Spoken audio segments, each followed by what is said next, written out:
Good evening, everyone. Welcome to Road America. Let's assume this is LMU and that it's gonna be smooth sailing. I'm scared. I hope people have not practiced this track enough. But I might be a second and a half of pace today. Alright. What do we have here? Where is my chat?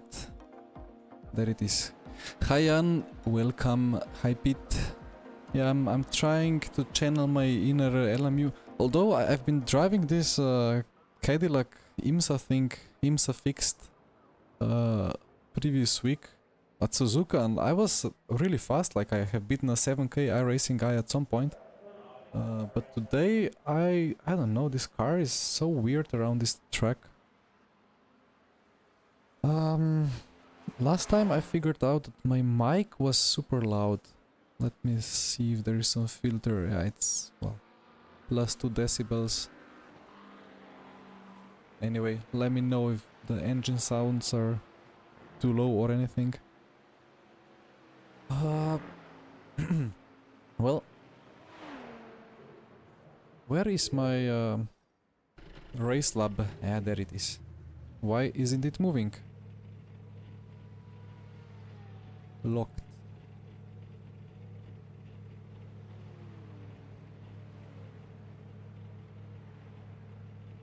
No, that's not the one.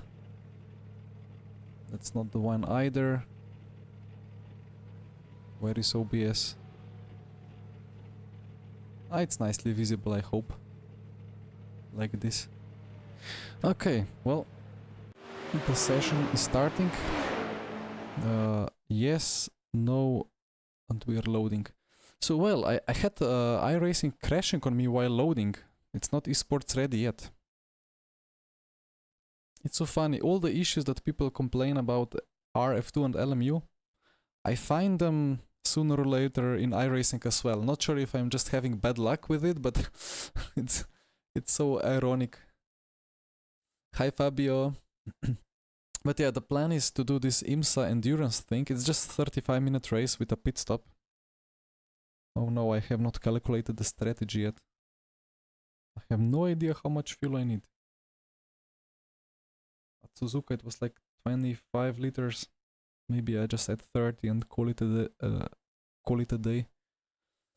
So it's gonna be so 1945. So in 58 minutes I should be already loading LMU server.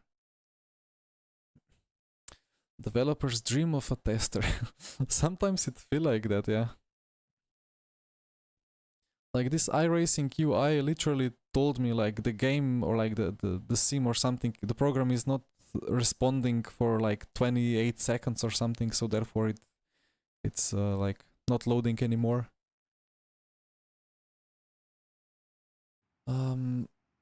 Anyway. Alright Fabio, don't practice too much, I have not done a single lap of anything yet. Marco Bischoff. Is that Bischoff or Bischoff? Who would know? Yeah, he's Mabix, right? Or have I mixed up? Anyway. Let's use the chance to do some practice. Okay Fabio, I will not worry.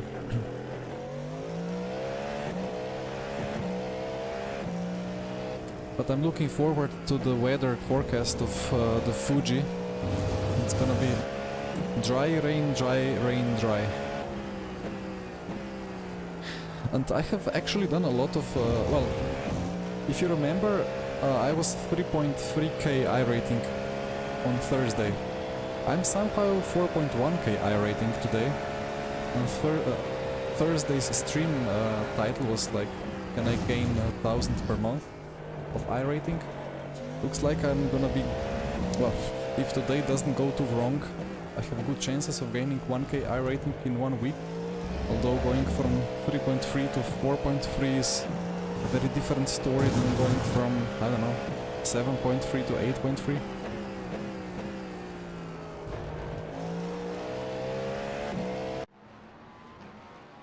with what car? Well, no idea.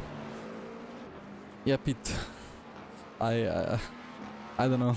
I see a lot of people with Porsches around here, and I hope the Cadillac is not like 1 second of pace.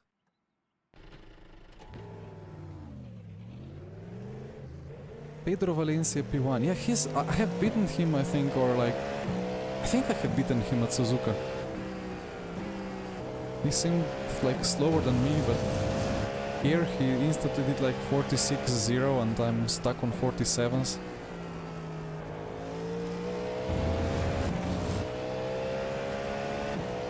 I have manually like lowered the wheel rotation, so I need to turn more than what's there by default, because it felt like that whatever I turn, or however I turn beyond 20 degrees of input, I'm just melting the fronts.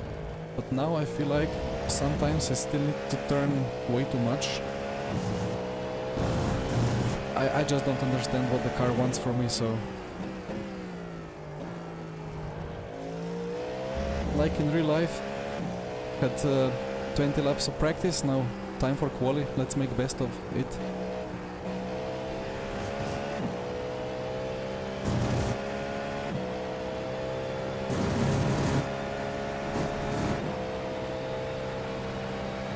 Yeah, indeed, Pete.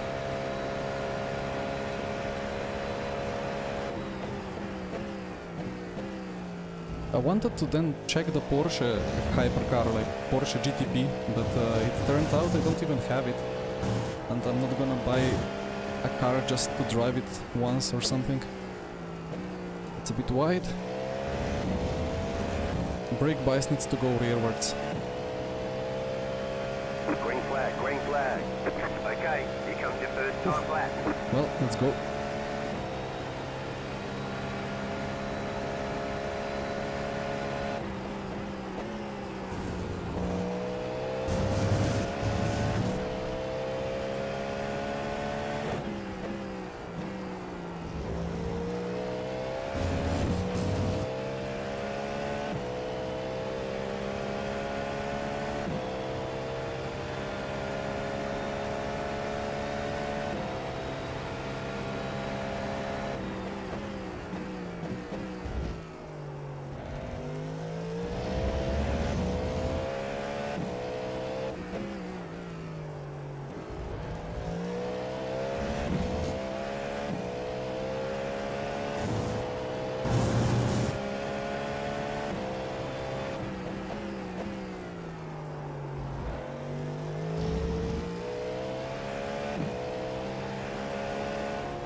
Absolutely no feeling in the wheel.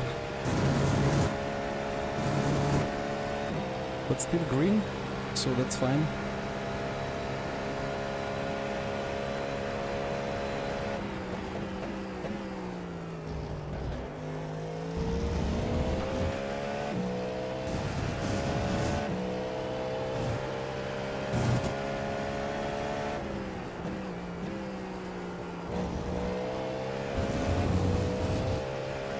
Alright, well that's a PB, although it's slightly lower fuel. One more lap. Hi Kamal, yes indeed.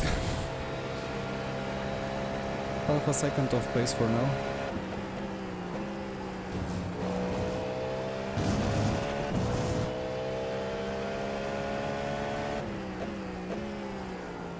You've got about 2 laps of fuel. It feels so weird, like the grass here, in some corners, it feels like it just completely bogs you down, or like blocks one tire. But on some parts of track you can use it like it's a curb, not grass. Like here, cut the apex a bit too much and you just spin.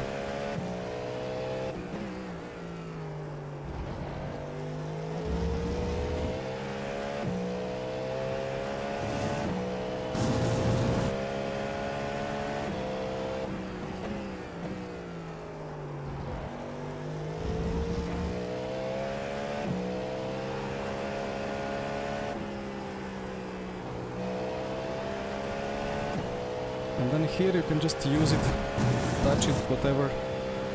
It's gonna work fine.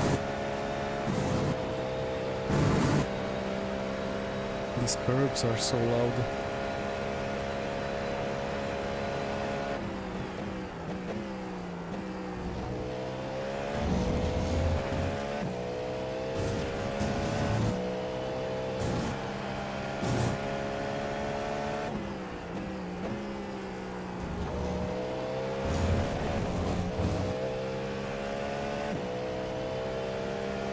Well, not an improvement, but I see Optis for 45.9, so that's a positive. Checkered flag.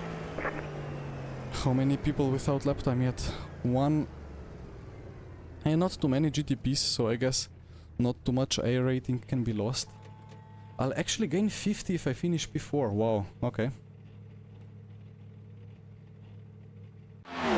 Top 3 are so far ahead.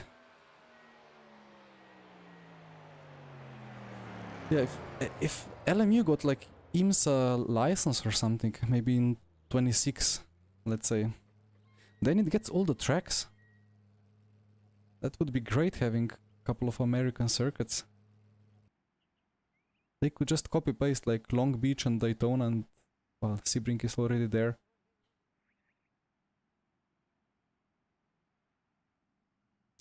Well, math, quick math. 35 minutes divided by 106. It's gonna be faster than that, right? No, there's gonna be traffic. Let's say 21 laps in worst case.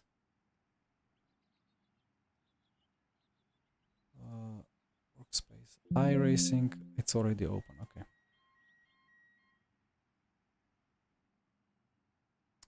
I don't have Mu.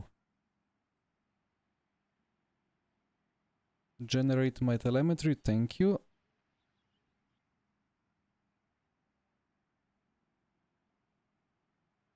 Fuel. 3.6 per lap. So 21 laps.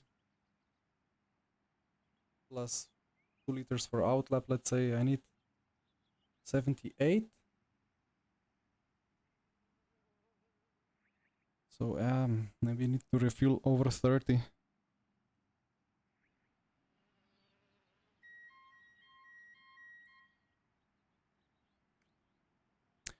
Well, Tristan, maybe, but why not have it? I mean, there are IMSA cars in other sims as well, so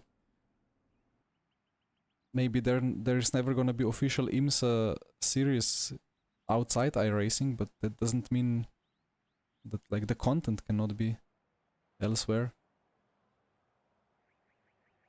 It just so like, I don't know, feels like they should just open up LMU and just enable different tracks, like just get all the RF2 content into LMU when it comes to tracks, and that would be so nice.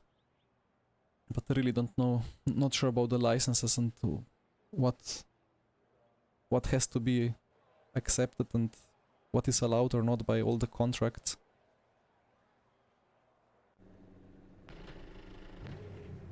One to go. Next time by. Line up on the right side. Pit So road we is will closed. not replace the tires. Brake bias a bit more to the rear. We will add a bit less. I'll take 33.5. Actually, I put 30. Probably I will overfuel by a lot.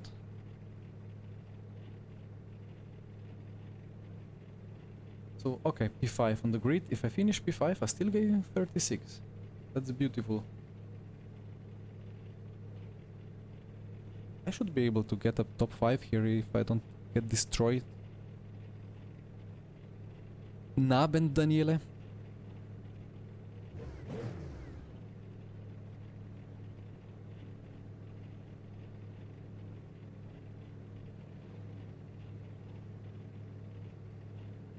ELMS, yeah, I mean,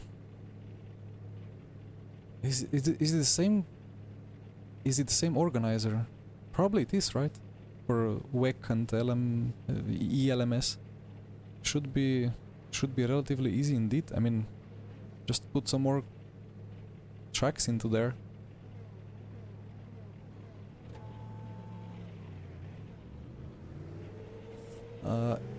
Thank you, Christos. Good evening. Catch up, 7, car. So in fact we have a whole outlap. I think at Suzuka it was not... Where did we start at Suzuka? I think at Spoon. But here it's literally the whole outlap. Interesting.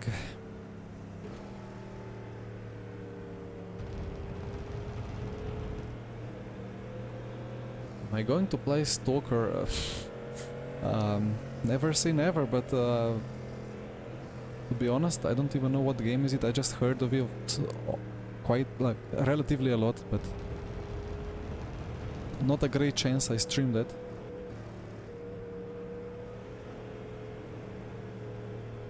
Mugello and Aragon, why do you think they're horrible for racing? I think they are brilliant for racing.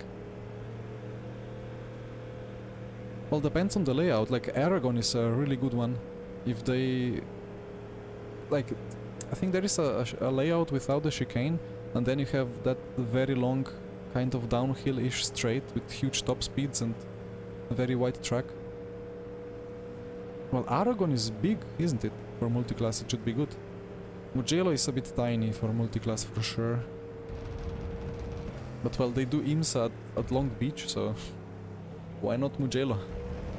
There are some wide corners at Mugello, so it should work out. In theory.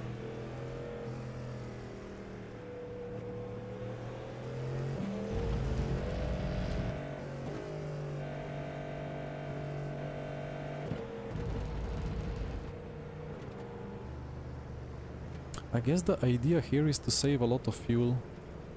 Not sure what others are doing.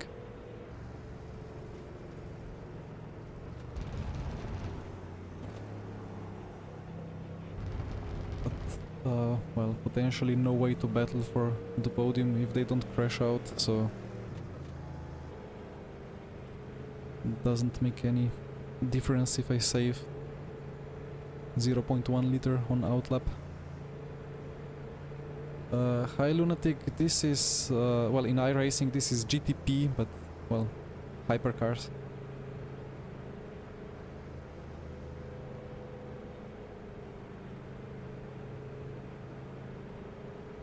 Lime Rock. Yeah. Well, Mugello main straight is long and turn 1 is very wide and nice for overtaking. We did endurance races at like Laguna Seca and so on. I mean, it's possible, right? It's just different.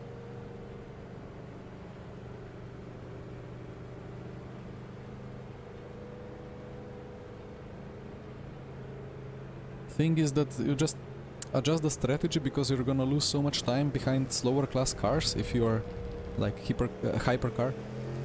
That then it's better to save fuel and do less pit stops. But otherwise, I mean, it's racing.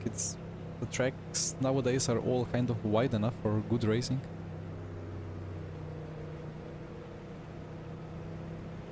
What is Bristol? Is that very short oval? Get ready, going green.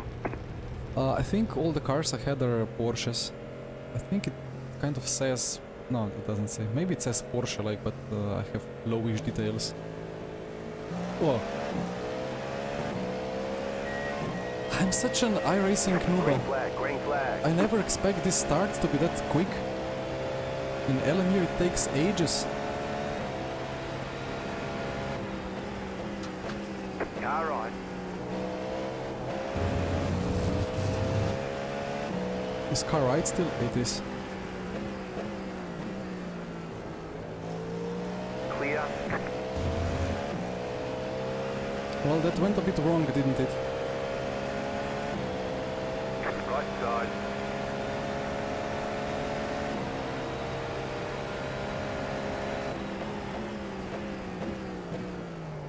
You're on the left. 3 wide. Car 3 right, wide. 2 wide. Clear.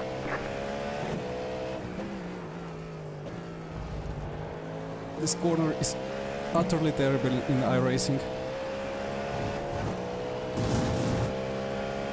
Oh. T-bone incoming. Ah, he got slowed down. Car on your left. Clear.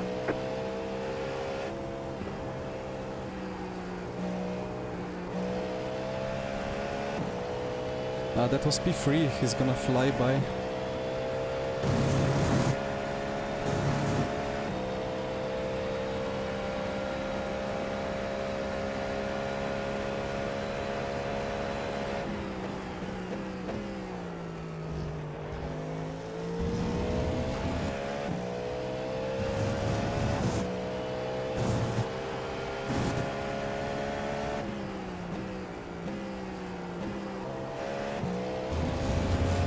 Where is my rotation? I never know if I should brake more to rotate more or if I should turn in more, or if there is just no grip so I have to go slower.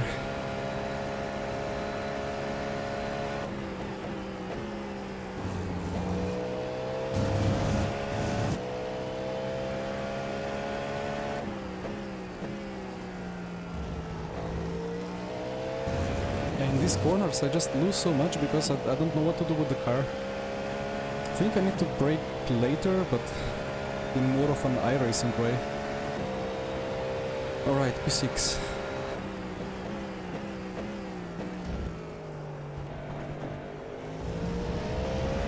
I'm letting him through.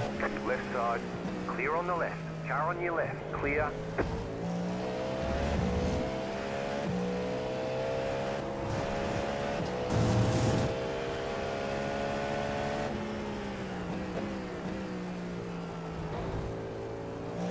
Right side. Clear on the right.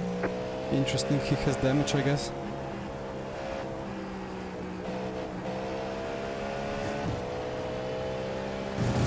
It's so difficult to... I mean...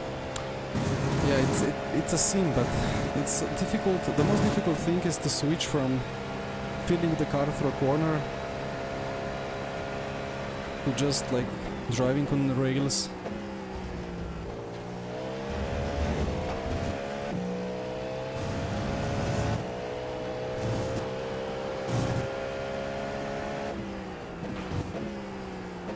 And then I hit the grass on the left. What am I doing here?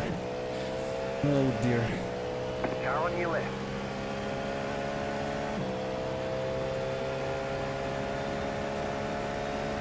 Yeah, Lunatic, this is one of the best tracks in the world in my opinion, Road America. Clear. Nice move around the outside.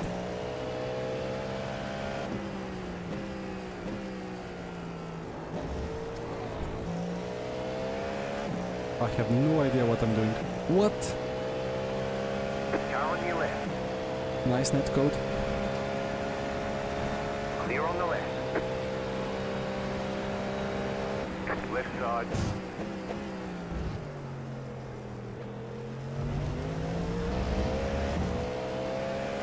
Clear. I don't understand, like I'm just getting eaten alive.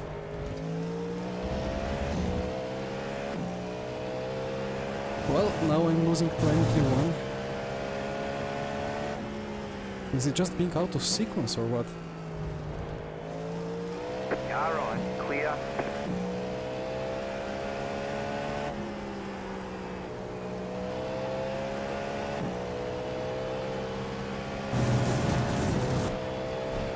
But I should have some pace advantage over cars ahead for sure, so...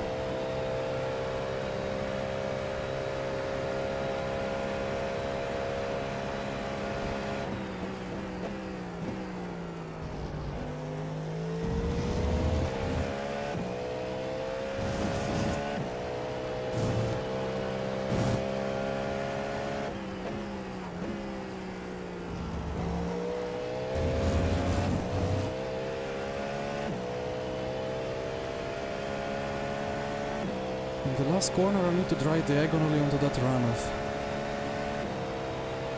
Okay.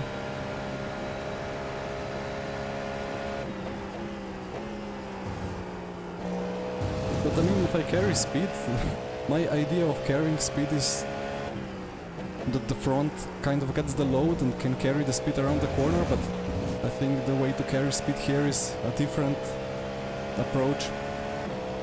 Yeah, with straight steering and with correct brake input. And then I get scared, try to turn in, but it's iRacing, so it doesn't turn in.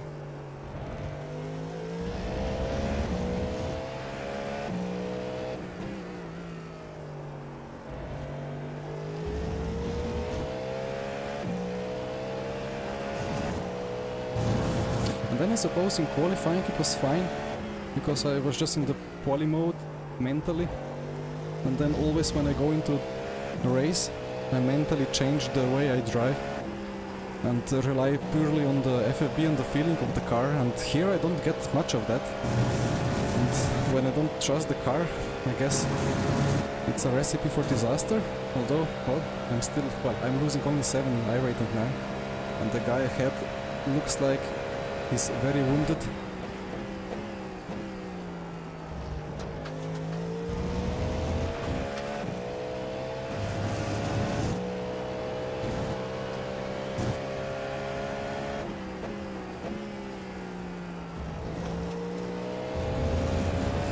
Yeah, like I turn in, and at the apex I have the urge to turn to make the exit and floor it, but it's not like that in iRacing, it just doesn't work.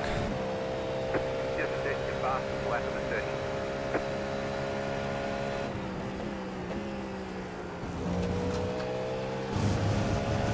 And yeah, I'm like spending most of my concentration just not to turn the steering wheel too much.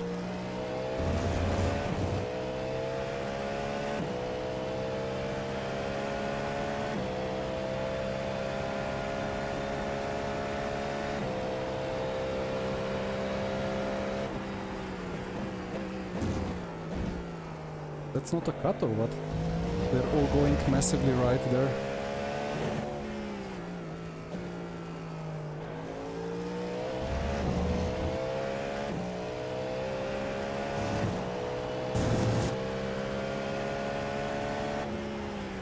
Left side.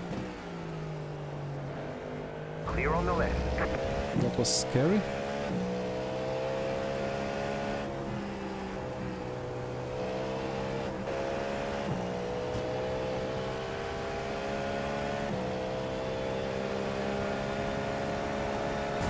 Uh-oh. Phew.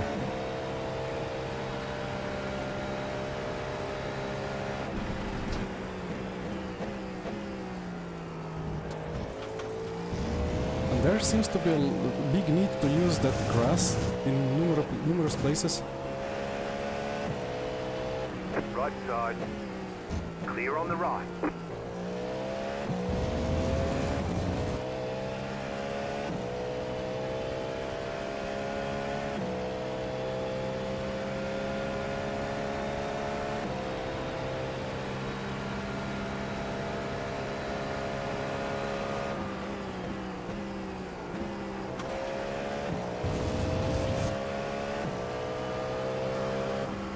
Car on your left, clear. Left side, clear.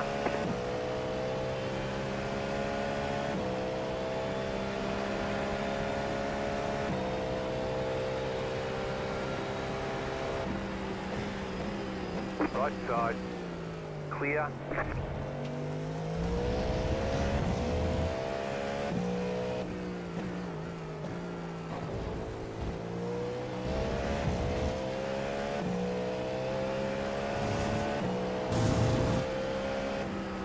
Nice. What more can you ask for? Right side, 2 GTs moving or Clear. waiting for hypercars to pass while blocking the road. Some things are quite constant between different sims.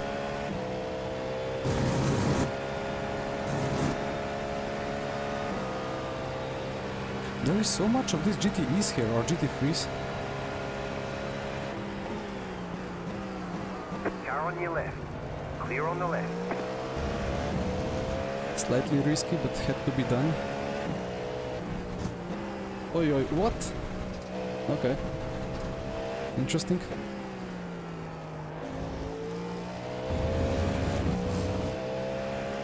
Well, I used the grass there a bit and on the left, and it just threw me off track, and then I used grass in other places and it's having a lot of grip.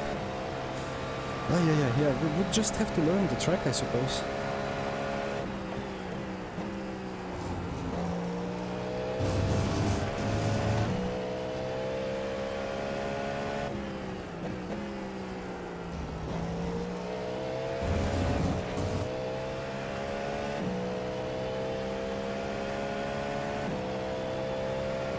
But yeah, Erwin, I mean, I will get that weird experience for a couple of moments when I switch from iRacing to LMU in half an hour of time.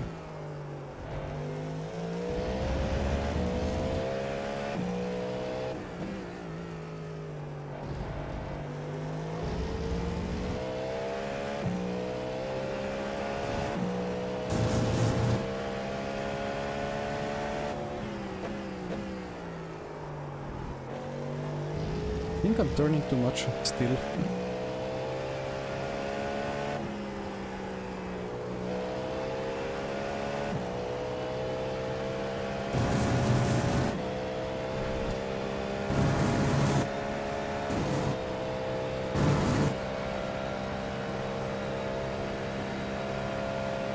What is my fuel?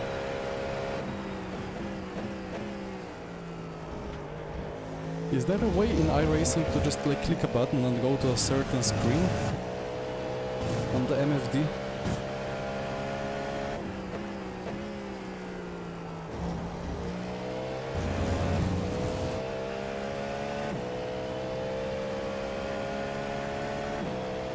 Yeah, Jan, for the moment it feels like I'm suggesting car in iRacing where to go, and then the car drives me around. Yeah, now it didn't grip. Some laps ago it gripped too much.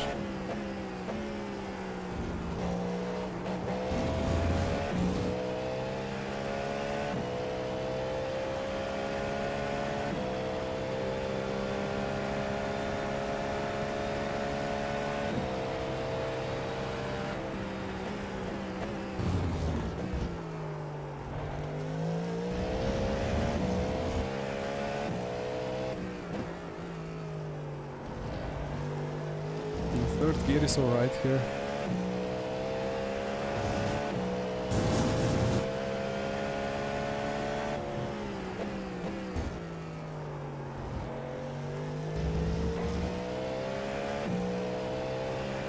What? This is for position ahead.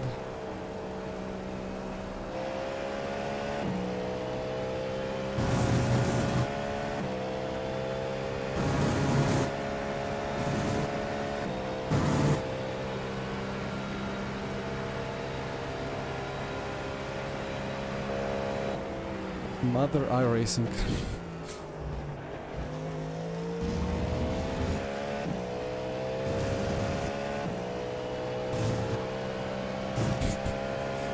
That's a good joke.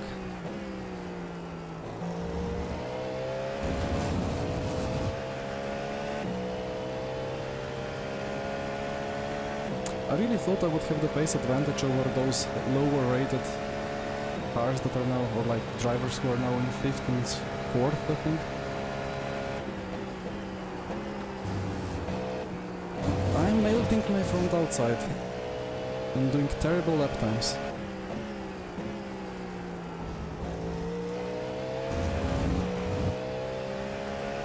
That was off track? Why?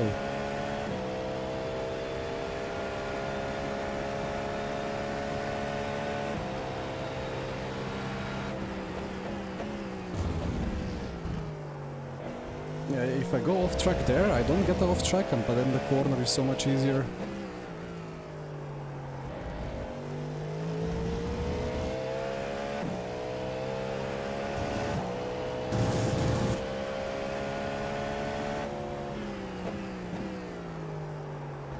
That guy is not liking that corner.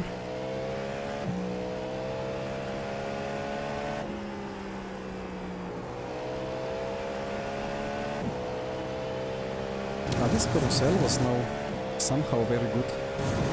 Not sure what I did differently. Well, Mark, it's fine, I suppose.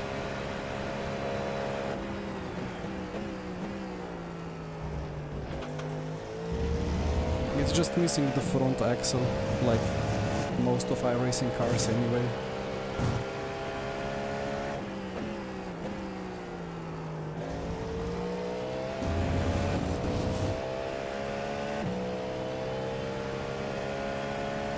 But it's really such a weird difference between the like RF2 LMU and iRacing. Just the feeling of the front is, I don't know, it's so massively different.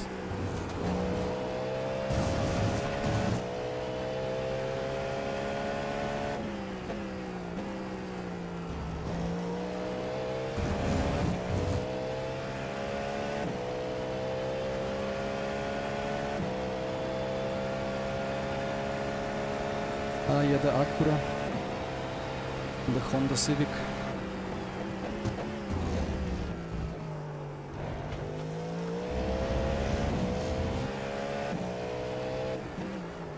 Oh, that's a freebie? No, that's not a freebie. Unlucky.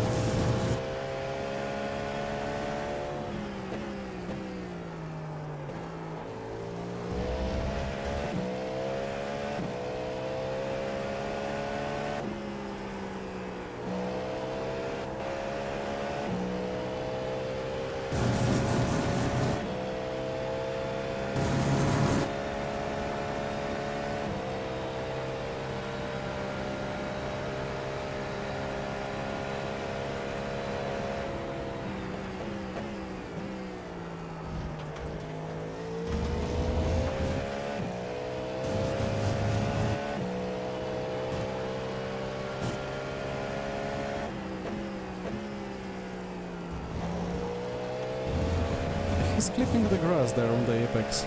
I feel like whenever I clip the grass on some apex, I get sent off. Poof. Just set your fastest lap of the session. You've got about 2 laps of fuel.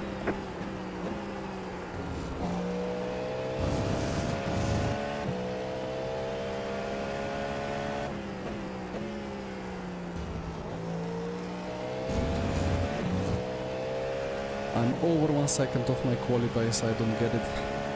But Suzuka it was much easier, I think, for whatever reason.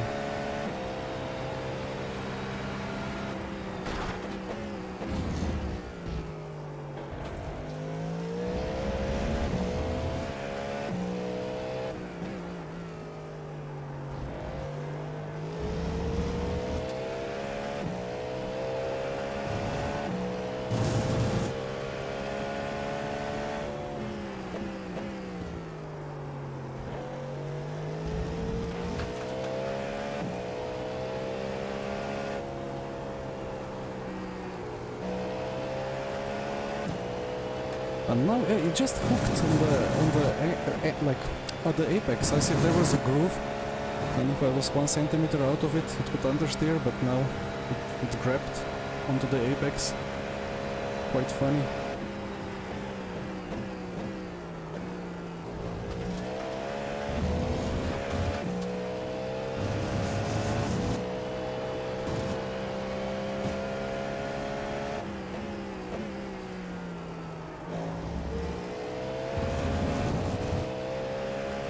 Everyone boxing, why is that the case? Out of fuel or is there traffic ahead?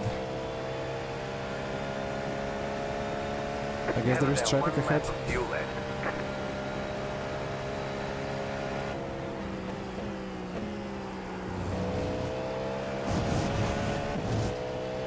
Yeah, I see.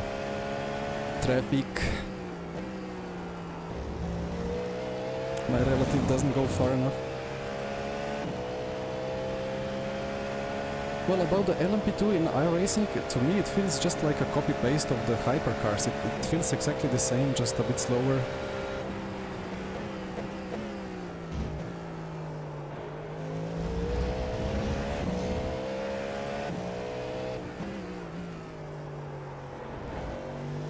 Guys, I'm leading the race, even if for one lap. And even if I'm now losing a lot of time behind these cars. Right side. Clear. Wait, he turned into me. Oi, oi. Didn't feel anything, just heard the crunch.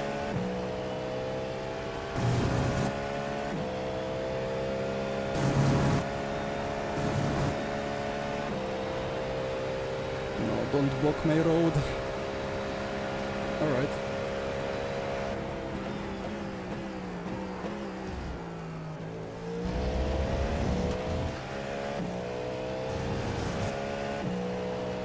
Yeah, the traffic wasn't too bad, but yeah. Box. Oh no. Is that allowed?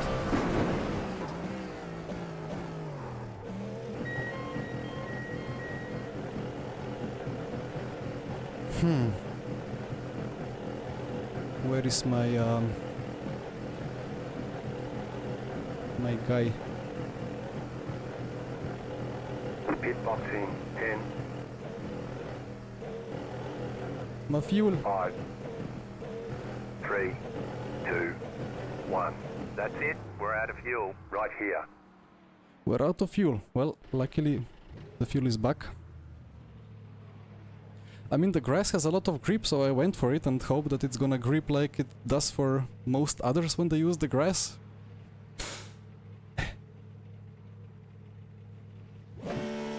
Move it, move it.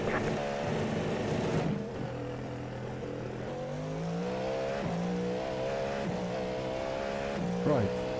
Where are we?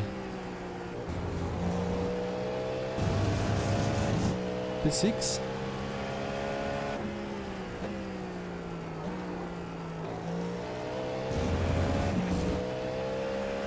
How long does that stuff take to update itself? Yeah, the standings take for ages. Alright, Mark, see you at Sebring.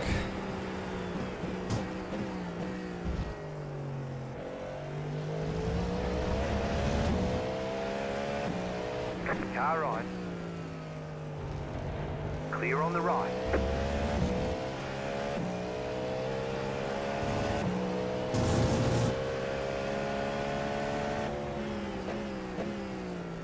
So if I actually gained 2 positions,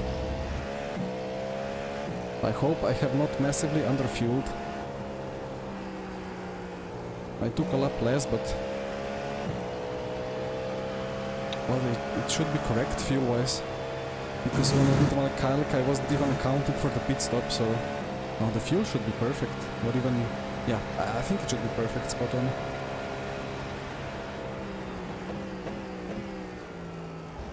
Maybe the blue guy who had damage did a repair and lost quite some time.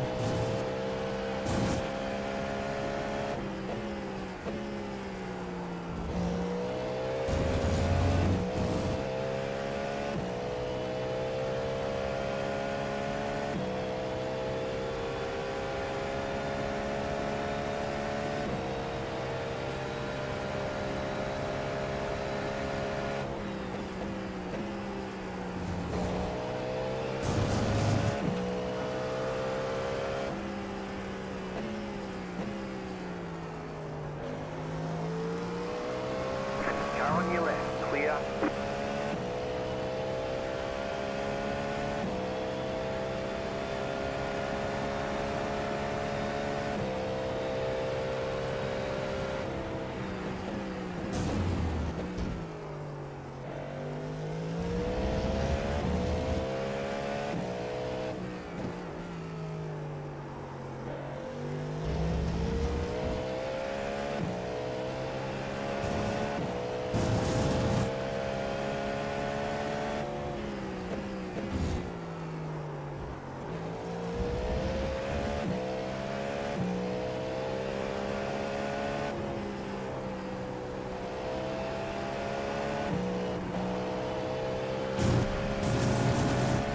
Luckily the grass there grips massively as well. I don't get this off-track physics in iRacing. So random. It's gonna be funny comparing Fuji in LMU, which we will drive, I think in the last race that I will do today. Comparing that with my Fuji experience from previous few days from iRacing, because I have done a lot of that Ferrari GT3 fixed at Fuji. And there, using grass was important in a couple of corners.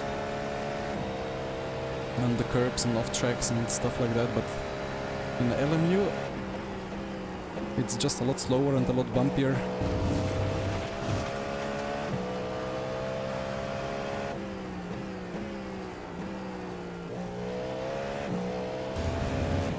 I would love to take the apex, but if I turn in, I will turn even less.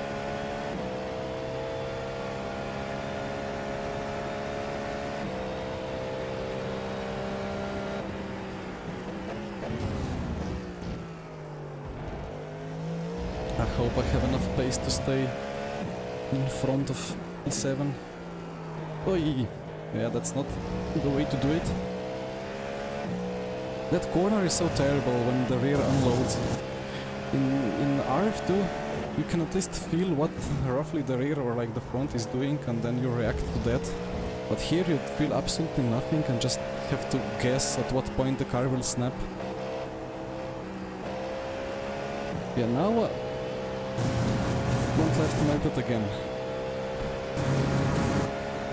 How many hundreds of laps would I need to do around here to figure it out?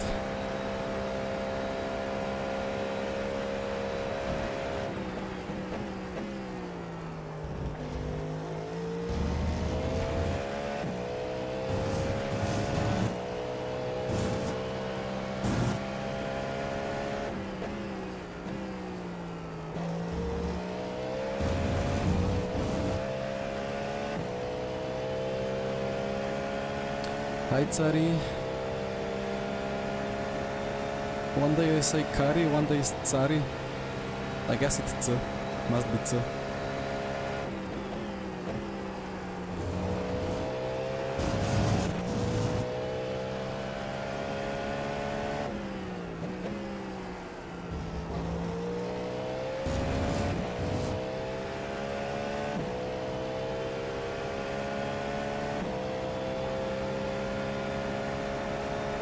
And yeah, about Fuji Sector 3 in iRacing, it's, well, not sure how to even comment it.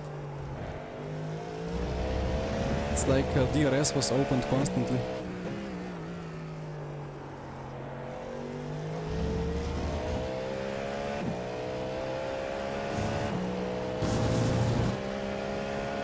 I see the Porsche behind is struggling as well.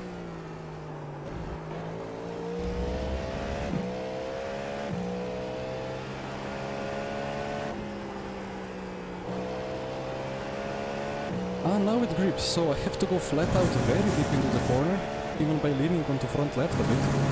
And then I have to brake for as long as possible, and then just straight back on full throttle, and it's somehow gonna grip. Funny. And here just use more of the gravel.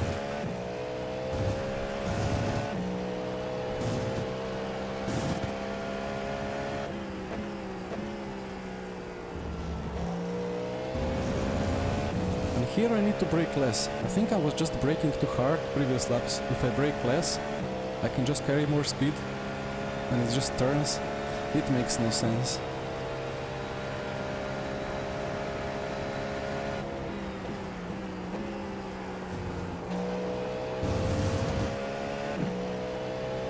Left side. Clear.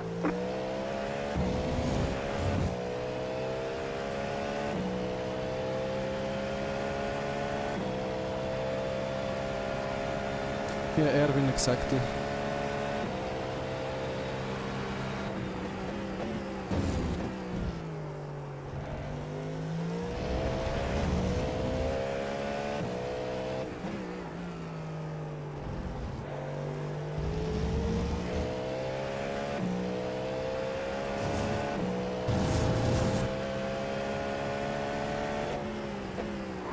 Oh, what? Why? Where is the grip? Why is it melting in low speed? Like, I locked front left, so okay, maybe front left is overheated, but why front right doesn't have any grip then? Felt like it was... I was going from dry to wet line.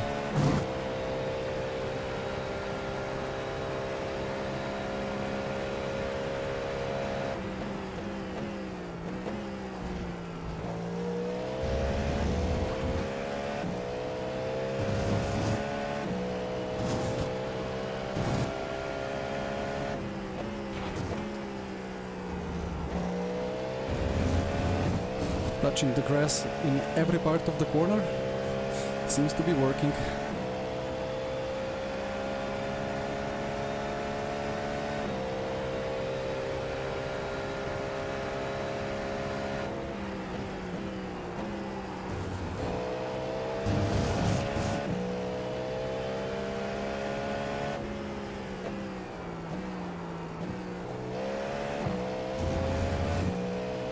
Is there any slipstream from the LMP2s?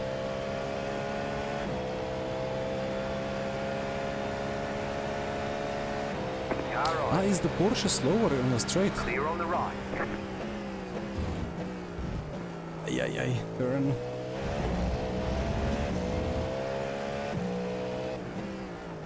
Seems like he always kind of drops in the straights.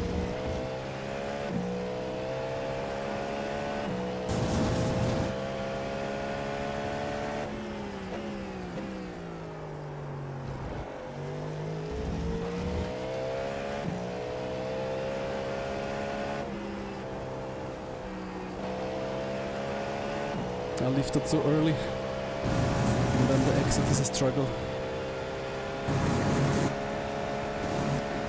Naturally, Porsche is pretty strong on straights.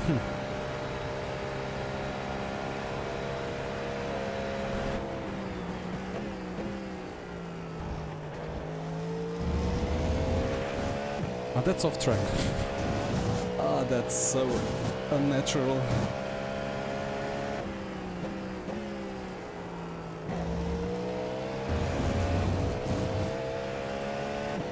Like rather so unintuitive.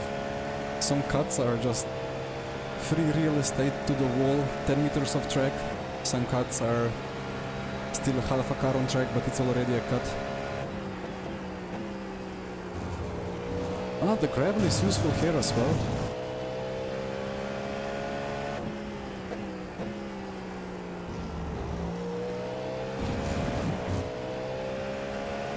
Left side. Clear on the left.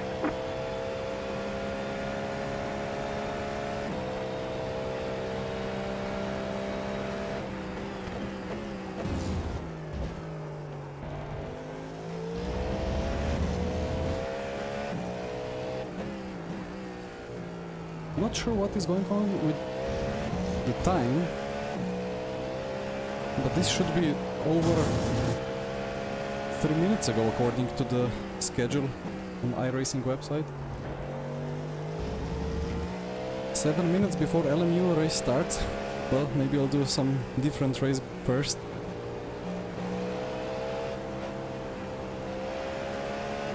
Car on your left. Clear on the left. Left side. You have about 2 laps of fuel left. Well, that's one way to get through, just bump me a little bit. Clear on the left. Right side.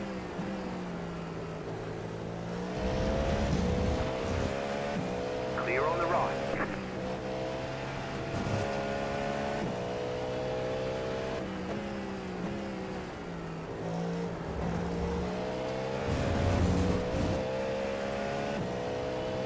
So one more lap, right? You just got the white flag. That means one more lap to go.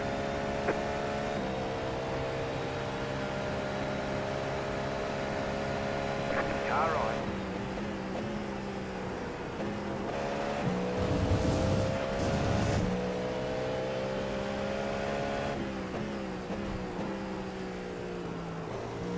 Clear on the right. Oh, he lost it. Left side. Clear. Oof.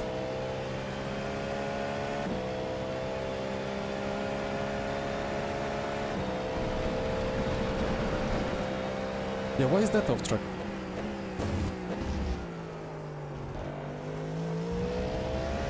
I didn't go off track.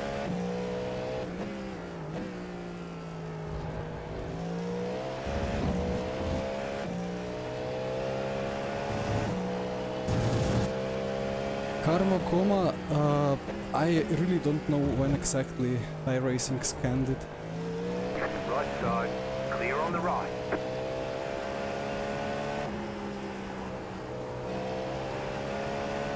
And now it's flat out again.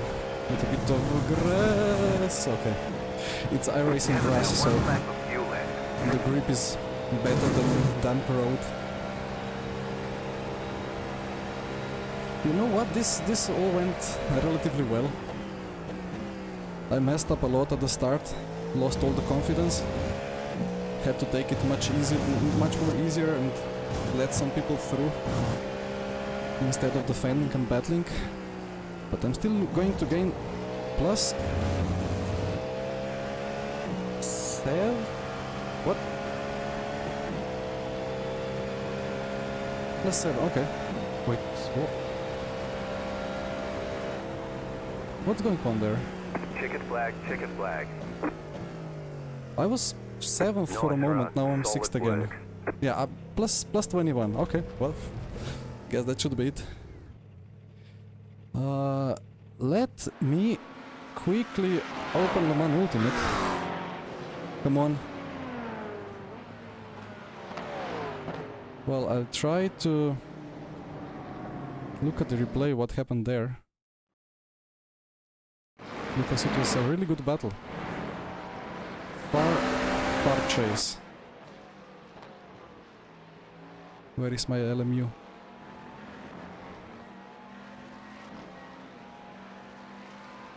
I'll quickly register.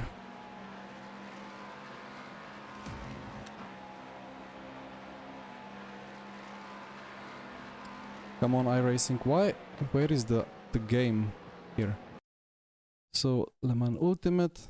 Well, I guess there is nobody else having iRacing and LMU opened at the same time that is currently streaming, so please like and subscribe. This is Corvette Cup. Okay, register. Alright. Before I check the iRacing replay, let me quickly put that to range set by vehicle, because I drove something else last time. And then back to iRacing, and let's see what was the issue.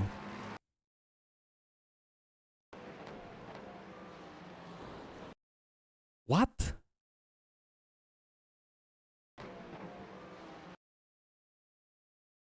Is this the netcode that they are talking about sometimes? I left enough space, especially considering the grass is like a part of racing line.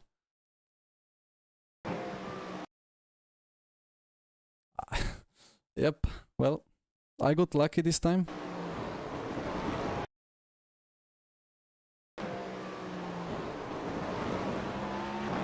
Oh well. I don't know how the etiquette is in iRacing normally. Do people leave more space to avoid the opponent having chance to spin, or are people scared that they're gonna spin themselves because of this kind of netcode? I'm so glad we race LMU as well, where there is much better netcode than this. This is so hilarious.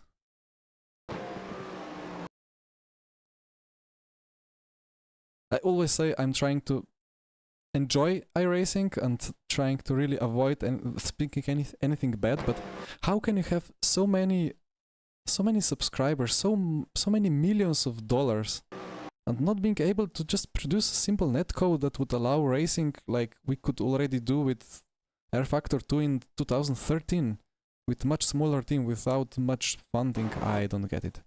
Anyway, we quit. I will save Road America 1. And then we will quickly jump into Le Mans Ultimate. It will be right in time. Maybe we can check the results here still. Why is it not working? Ah, it's working. Lost a bit of SR, but gained the I rating. I had the pace for P4, you know. That was doable. But I got scared and lost the confidence. So the theoretical pace didn't result in an actual pace, but alright. That went much better than I thought, so I'll take it. So Cadillac won. I cannot even blame the BOP. Caddy won, Porsche second, Porsche third, Porsche fourth, Caddy. There was one Acura. And that's already LMP2. Okay, let's close iRacing.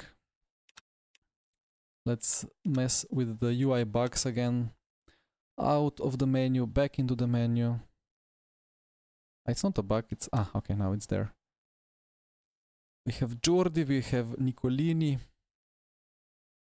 And I hope I will not have my head blown by the abundance of the force feedback now.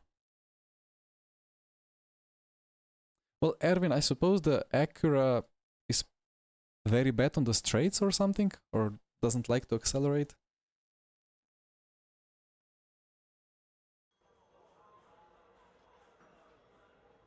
You need to sync your Windows time again. Yeah, perhaps. It's already 1946 here.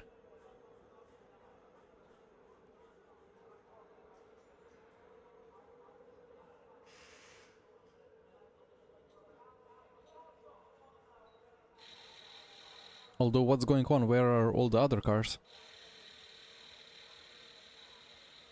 Or do others have to sync the Windows even harder? Anyway, FFB. Here we go. Oh wow. Instantly. It's, well, a bit of a meme, but... Look at that. It's just like, there is weight and feeling, like...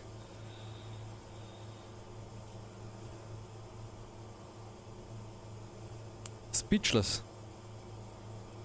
And then you start accelerating and you can feel the weight transfer. Yep, that's why I love LMU and RF2. I turn in and I had the response from FFB, look at that. So nice. Okay, you know what I'm missing? Some information. Here we go.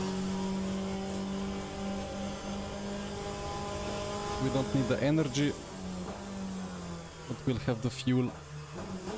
And the FFB is gone, and the FFB is back. And I can move this one as well.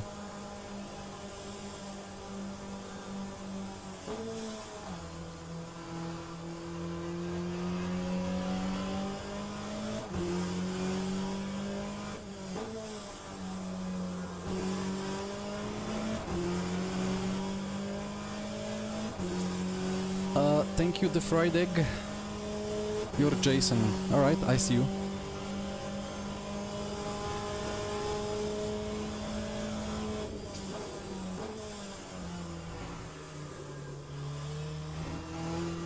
Traveling from the future. Yeah, I mean, having driven RF2 and LMU recently, opening iRacing feels like traveling to prehistoric simulation times. Even when it really shouldn't be like that, comparing the funding. How good is this FFB? This is incredible. I turn in, I just know what's going on. It's like, it's really incredible. I'm not exaggerating.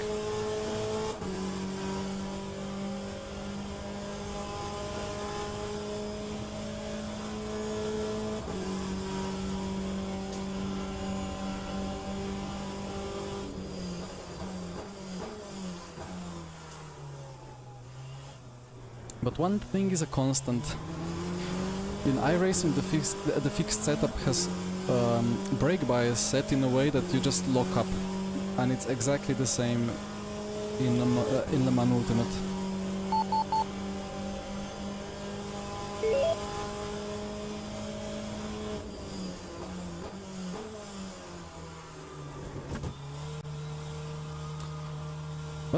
That was the practice. Quali time.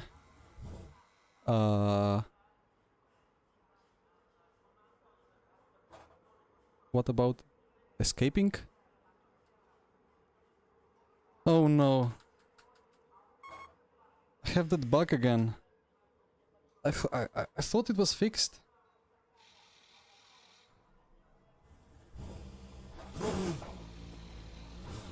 Wait, 6 minutes. I have to close the game and rejoin. I'm not sure if it's gonna work otherwise.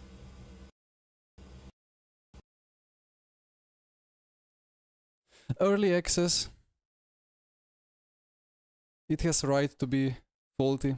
iRacing doesn't have right to be faulty. The coping. No, that's old RF2 bug. Sometimes send you the trace. I will send you the trace. I hope there is a trace.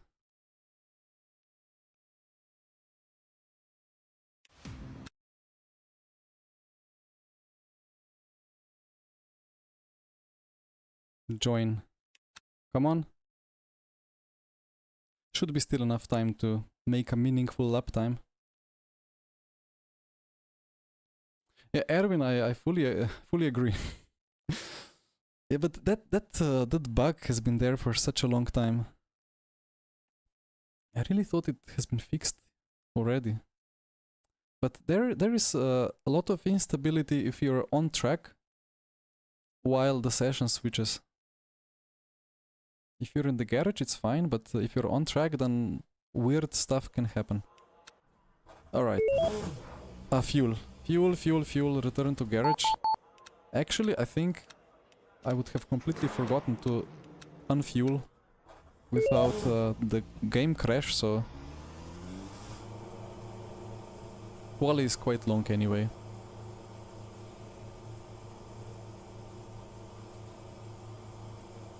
But the tires are cold. Yeah, the last lap will again be the most important.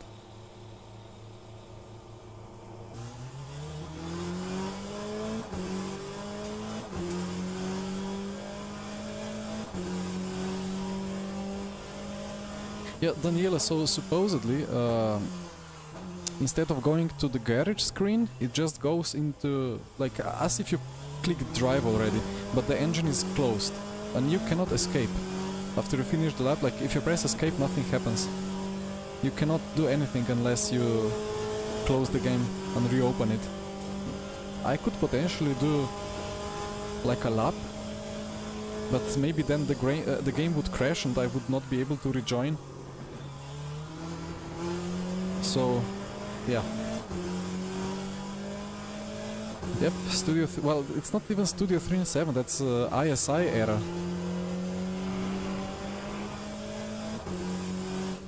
Isn't the game just out of focus? I don't think so, although I have not tried today.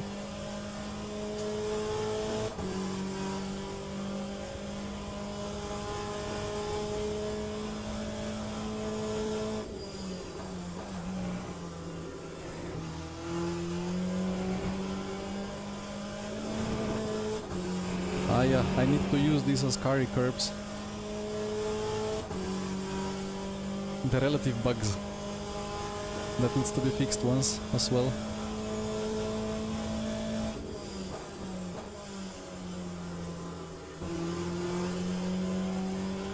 Alright then. 2 laps of Monza qualifying.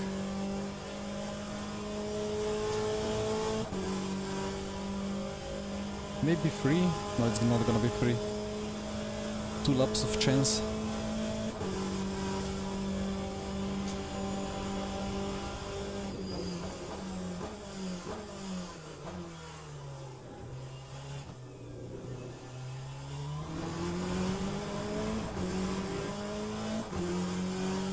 Dipping the tire into gravel like it was iRacing.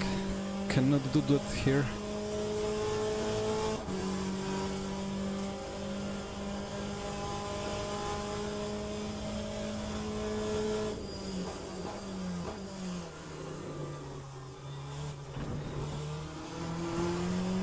Whoopsie.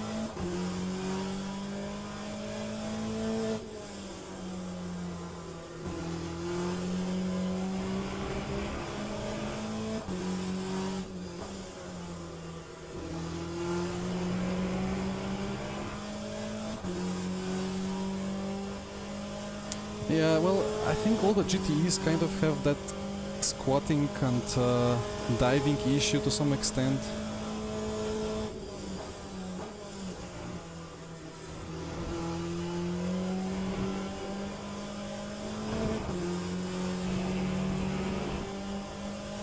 And I hope that they like it's same as like with the Cadillac. If you have Cadillac and then compare it to the BMW, Cadillac is squatting and diving so much, but BMW has it fixed. So I kind of hope that the GT3s will get some of those BMW adjustments, so it will feel less than a touring car, but more like a GTE. Anyway, we crossed the line with 48.5. P9 I have to improve quite a lot.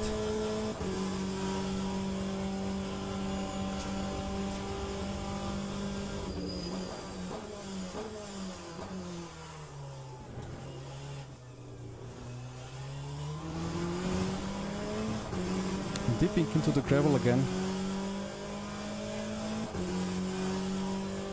Probably shouldn't be using that curb on the outside of T1, T2.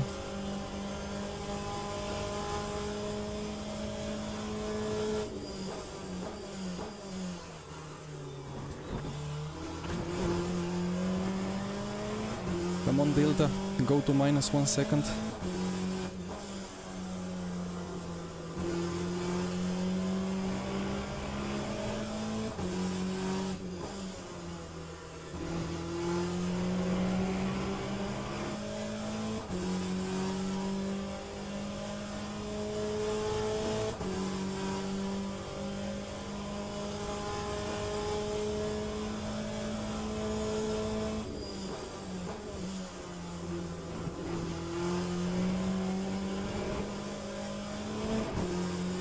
That's the line. Now just 6 more tenths to go in one corner. Should be easy, right?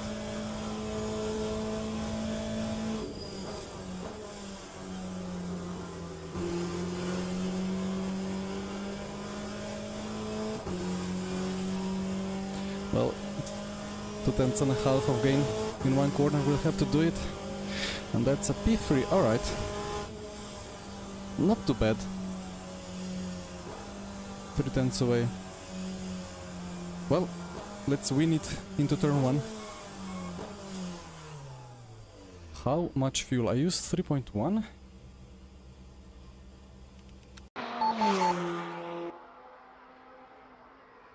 $107.5-ish is going to be 12 laps times 3.1 is 37.2.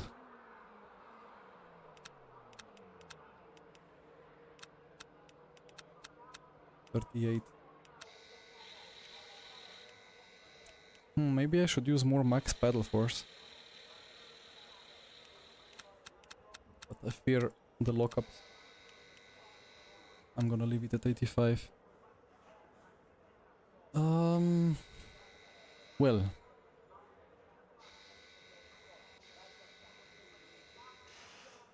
Yeah, C7R, I agree with you. It felt really good in RF2 with the engine in the front. It was really unique. And so nice to drive.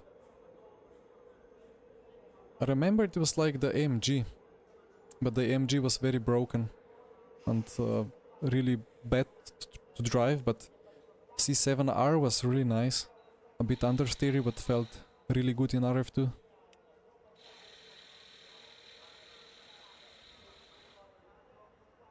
Well, onto the grid. Is it just me or has my camera kind of migrated a bit? It was like this and then it went a bit up anyway.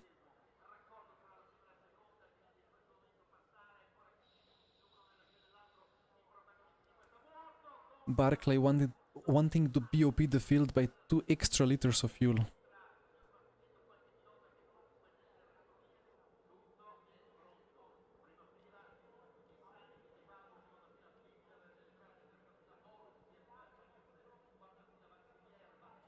Alright, so Let me breathe a little bit. Quite happy about these 2 minutes of waiting because the jump from iRacing to here was quite hectic. So yeah, we will do this and then we will switch instantly to intermediate races. And we will do Le Mans multi-class. And then we will do Fuji. And Fuji will have very funny weather. Slow down. Okay.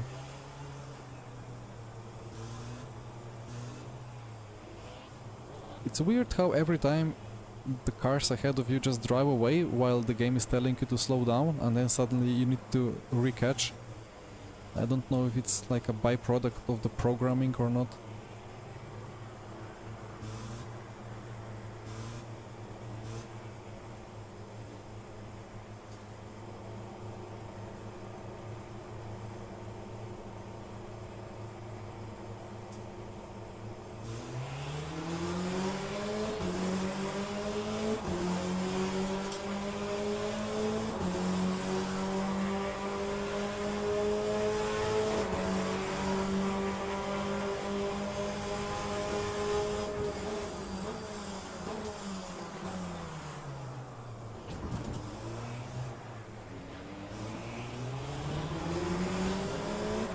No, I didn't do anything to turn 1.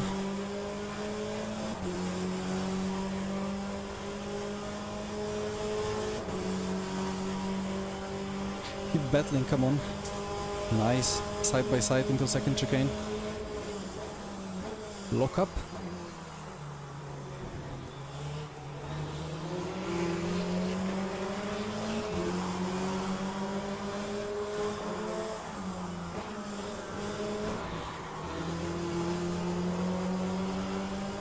Very good.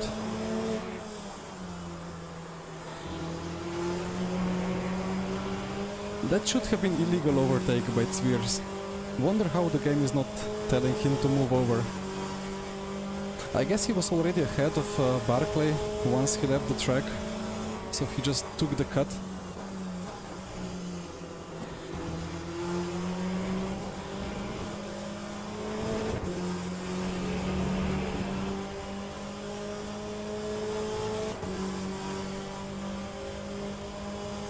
Yeah, Erwin probably.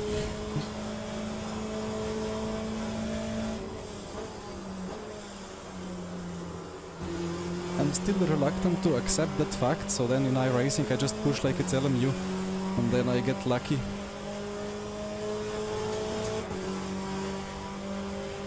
Lucky like in the previous race. Why is headset increasing my volume?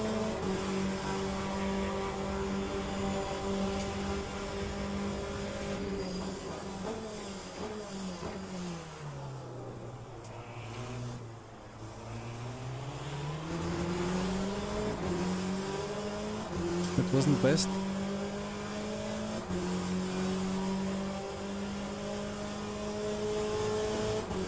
At least the gap or like the missing pace from quali seems to be decreasing.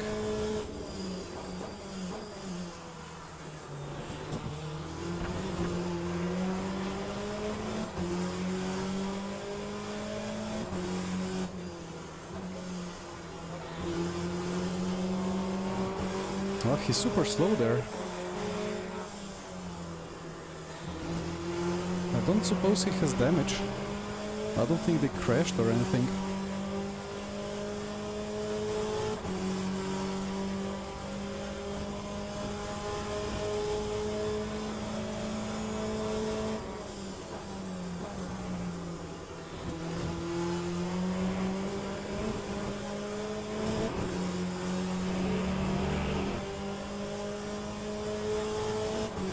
Such a great ground clearance on the fixed setup.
yeah, learning how to take those anti-cuts is quite important part of being fast at Monza.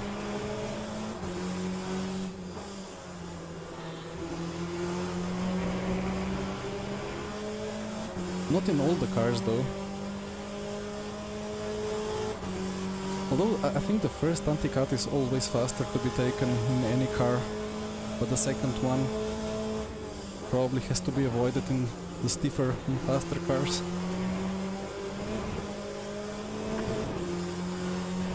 Track limit, copy. That was worth quarter of a point.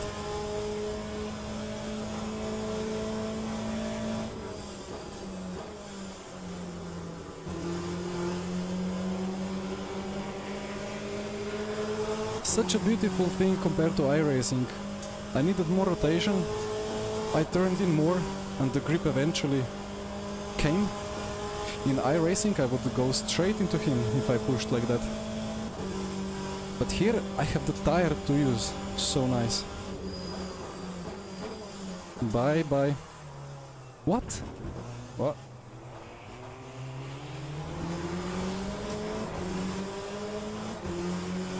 My brain is melted.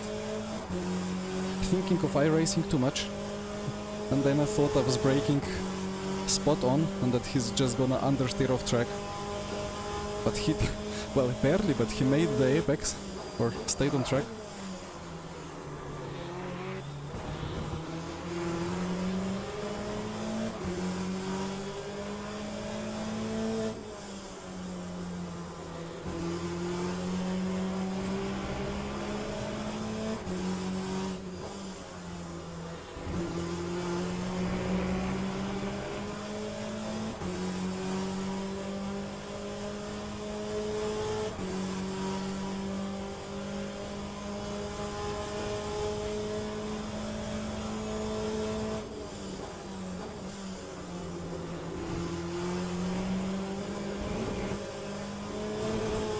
You know what? This fixed setup is really good. Like, it's really good. I don't think it would be possible to extract much more pace out of it.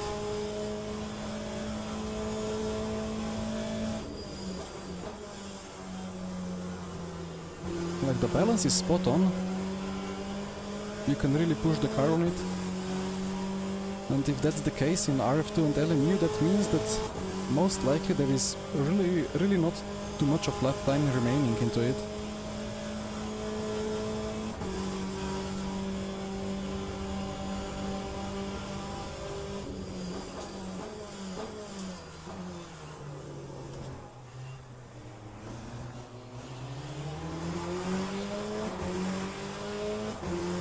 I couldn't carry all the speed on the exit. Lacked a little bit of grip.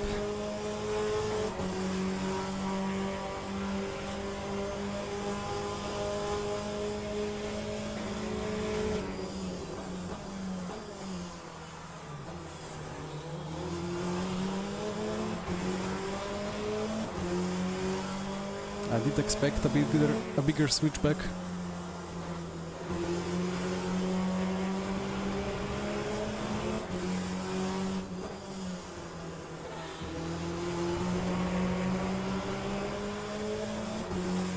Now Barclay is coming at us.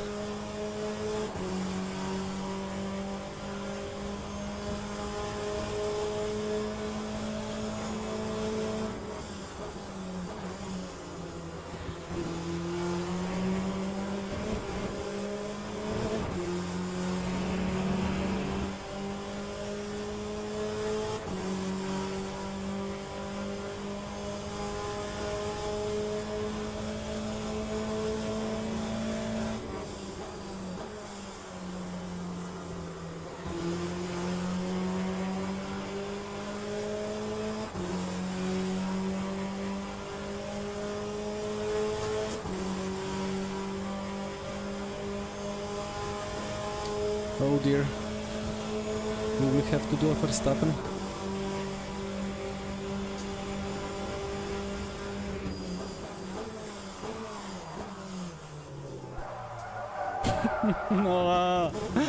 No, no.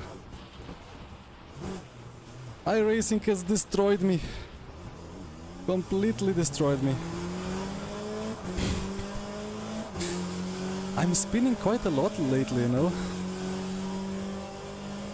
Well, I try to do the Verstappen at home because we don't have the correct Verstappen. Or maybe just the Hamilton part of it was missing.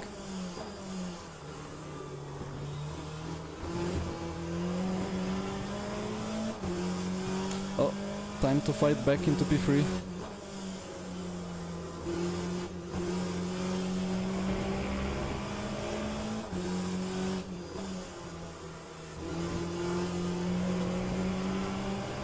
I suppose, yeah, I did a combination of Verstappen and Stroll, I suppose. Yeah, well, I tried. There were many better tries available, but I took the dangerous one, and ironically it was not Zwiers killing me, but I killed myself. Again, I tried to do the RF2 thing, over-rotate by the rear a little bit, and that just doesn't work in Le Mans Ultimate. One can catch a slide, but one cannot use a slide to be faster. Mazepin Verstappen, well, that would be a first combination of those two. No risk, no wins. Well, many times that's the case, indeed.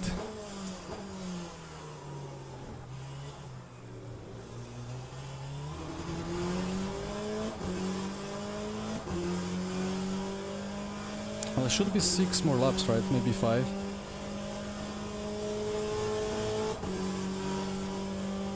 So I still have the chance to maybe catch up with Joao and P3.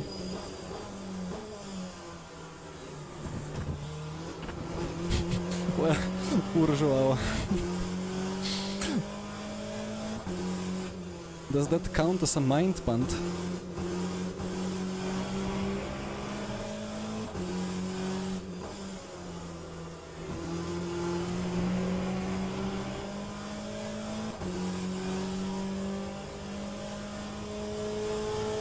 Well then, 2.1 seconds to the podium should be doable.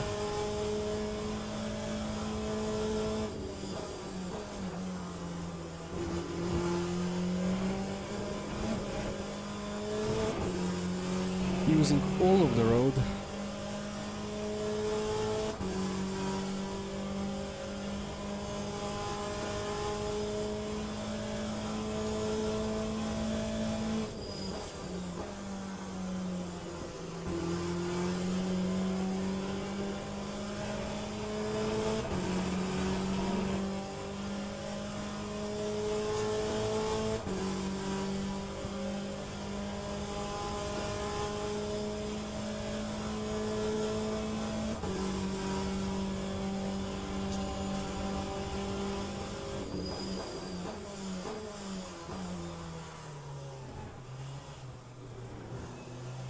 Now I'm scared going into turn 1 every time.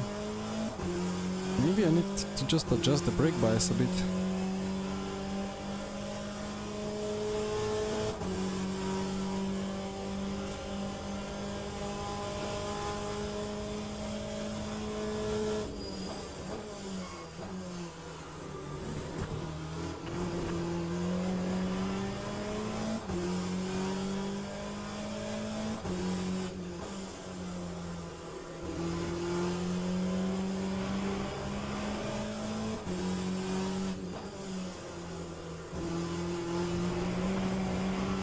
And that's a cut.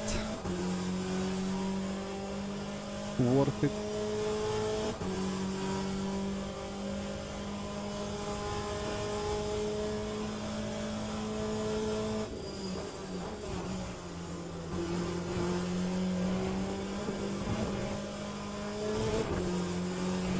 I see Jordi has lost the lead. I hope I haven't caused him to lose. Oh. Ah, that's Jason. No. Okay.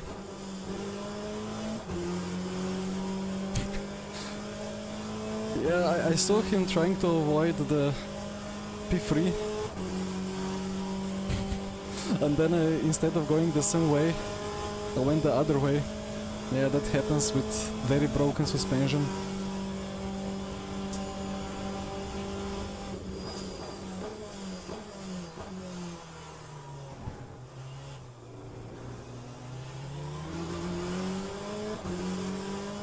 And luckily there was enough of space on the right side.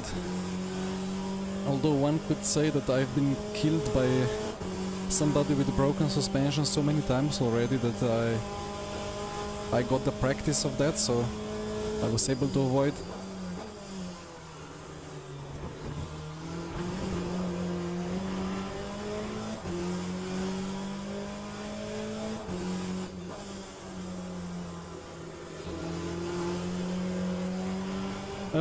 What? What are people doing? Oh dear.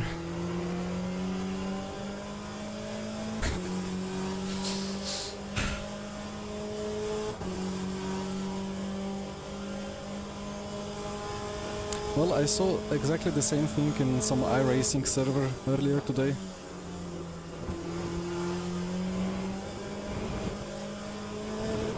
Oh! Well, P3. Nice catch by him, I think.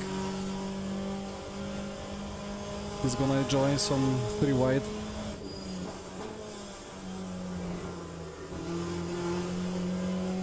What a weird race.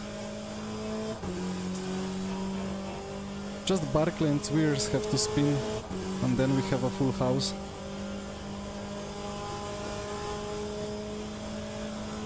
Yeah, no worries, the fried egg. It's just... it was very... how to say... well... I mean, obviously it was dangerous, but I know how it is trying to limp to the pit lane. Sometimes it's actually like impossible because you have to have the steering wheel 90 degrees into one direction.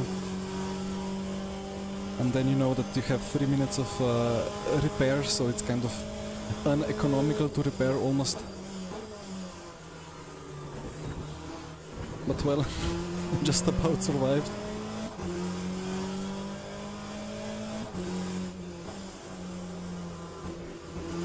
In an esports race it would be a protest and a penalty, but in a race like this it's a good content, right? So hyperdrives, you're a kind of a nerd, right? Well, not sure what's the exact definition of a nerd, but if studying physics qualifies me for a nerd, then I suppose that I could be called like that, but I'm not really interested in Elon launching the rockets too much, to be fully honest. Probably YouTube will suggest me 1 minute short video about it, and I'll watch it if it's gonna have interesting enough of a thumbnail, perhaps.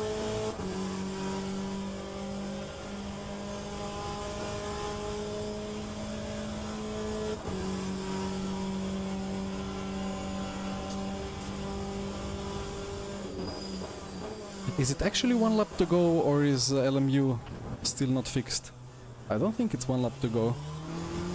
I think P1 and P2 crossed the line with more than 147. I might be wrong though.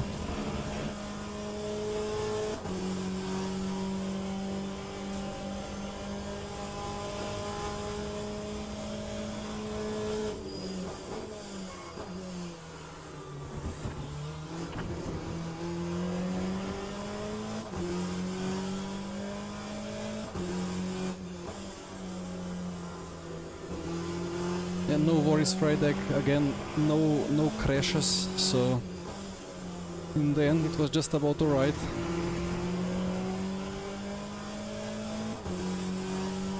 And I'll have maybe a funny short compilation out of this race for the uploading.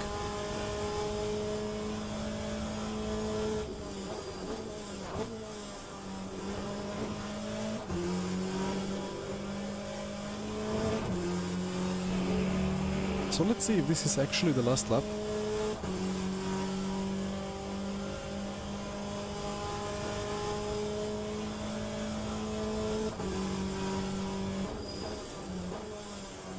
It's not the last lap. One more to go.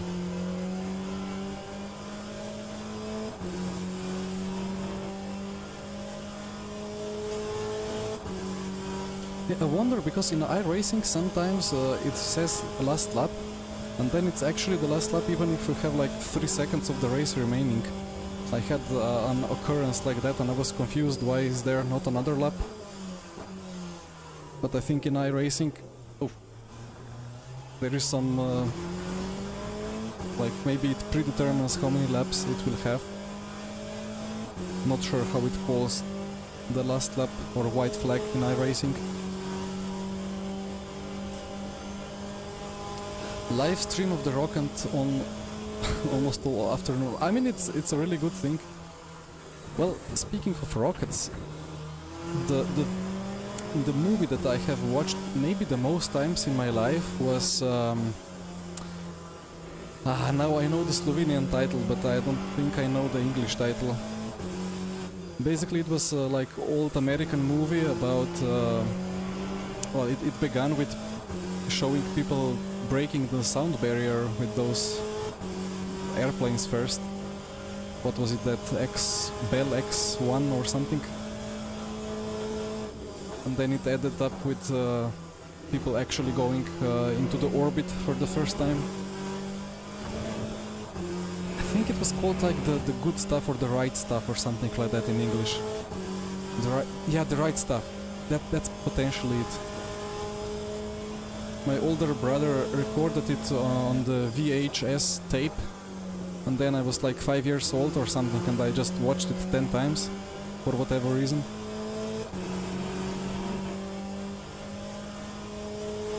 So I'm not too much against seeing rockets going to the sky. Anyway, across the line, in P3.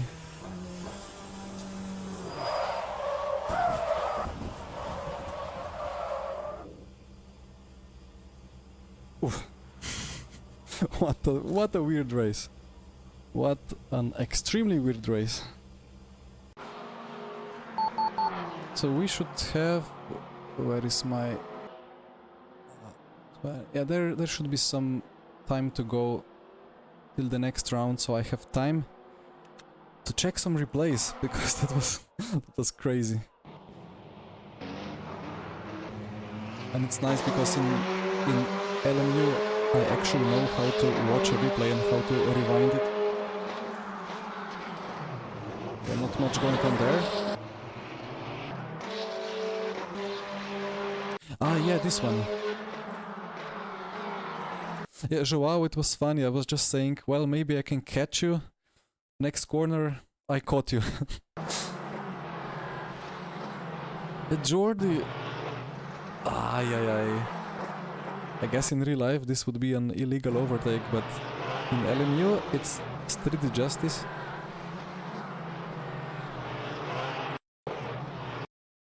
And then I suppose Nico thought that Jordi would maybe run him in the side, so he left space.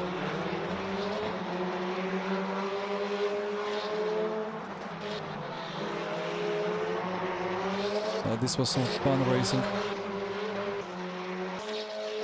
And then...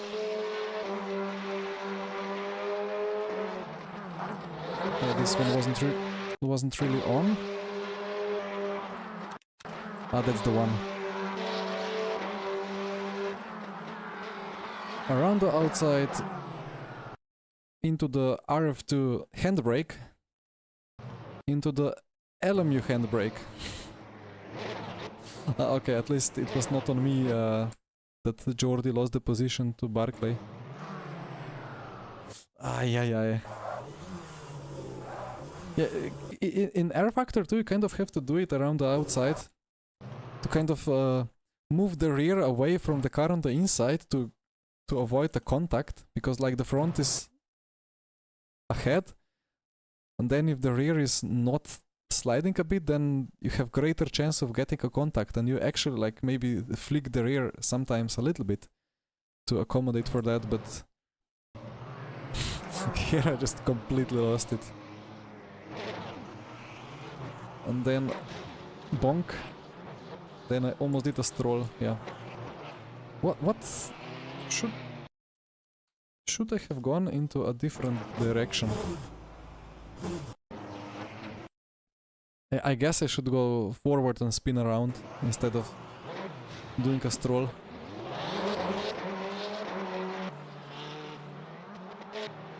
Let's make Joao famous. That's so weird. It's like a bit of like porpoising going on. It just wobbles a bit. That's a strange one. Oof. Right, and then we had a couple of even funnier ones.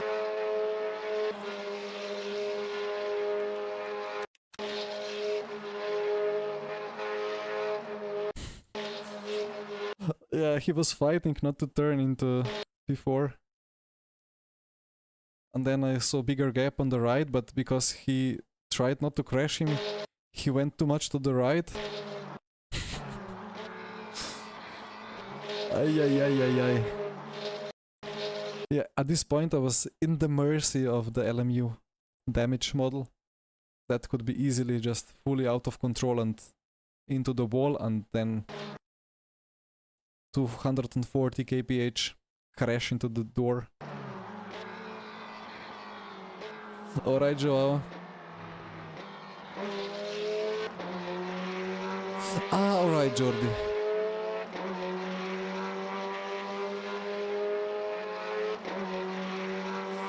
Ed, I will show my FFBS. Just want to see this one once more.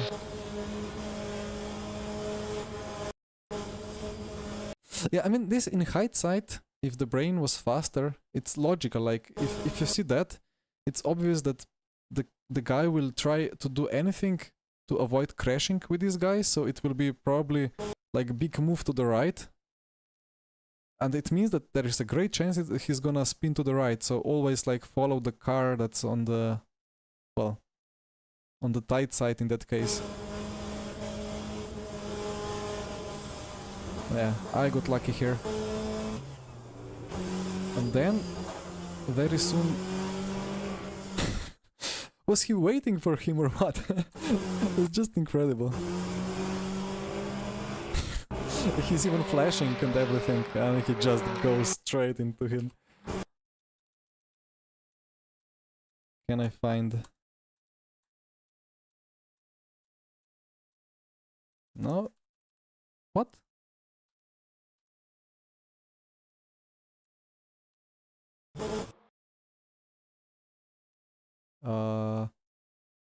The server is restarting. I want to see that. I will quickly reload the replay.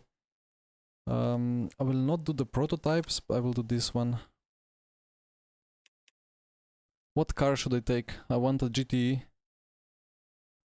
There are several Ferraris. I want a Ferrari maybe as well. Let's take a nice red Ferrari.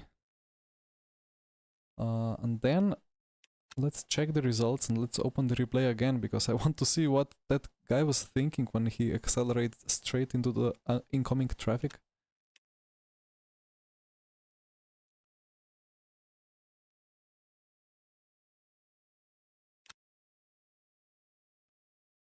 I guess it was like a 0.1% gain. Exactly. Oh, I'm not full SR anymore.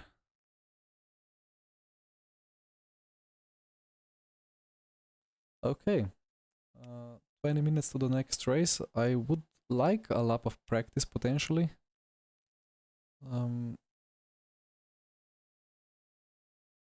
Yeah, it was a fun battle indeed. I mean, I was still having brain full of iRacing. And I guess I drove like that, parking the bus in many apexes in the iRacing race before. Where is my replace?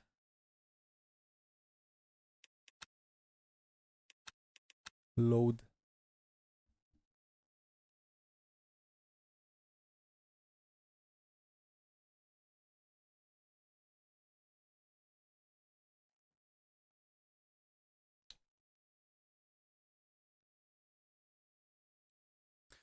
So two things to check. The guy accelerating on the racing line, and then the spin when the guy was angry and writing on the keyboard and forgot to drive the car potentially.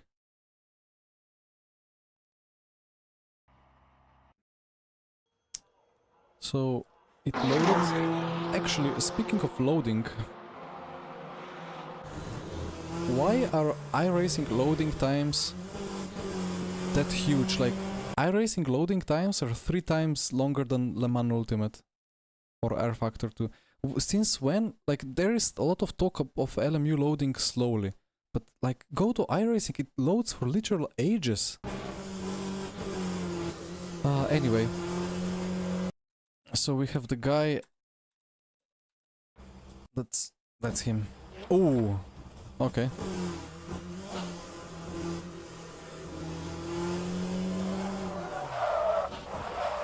All right. Oh. Caught the barrier with the tire. Nice.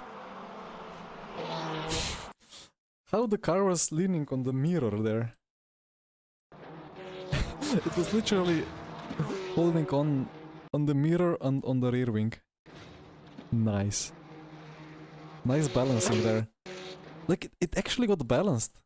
Almost balanced. Almost stopped, and then it then it fell over. And then let's go, yeah. Flat out. I guess he was so much in shock from this that he forgot to check the standings.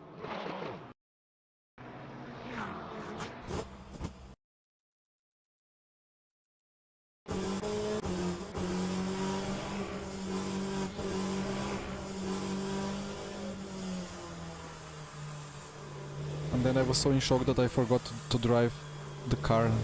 Forgot to go on throttle again. And then, that was not the last incident. That was the last incident. Ah, yeah.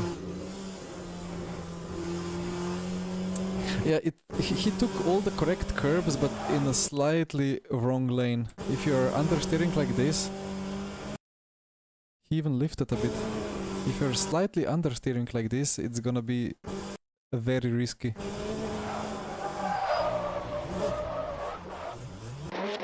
And then they went 3 wide. Wait, he overtook them.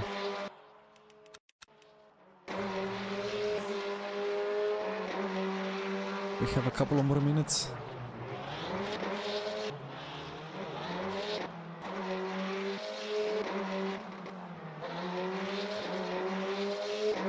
Ah, that was the finish, right? I think that was the finish.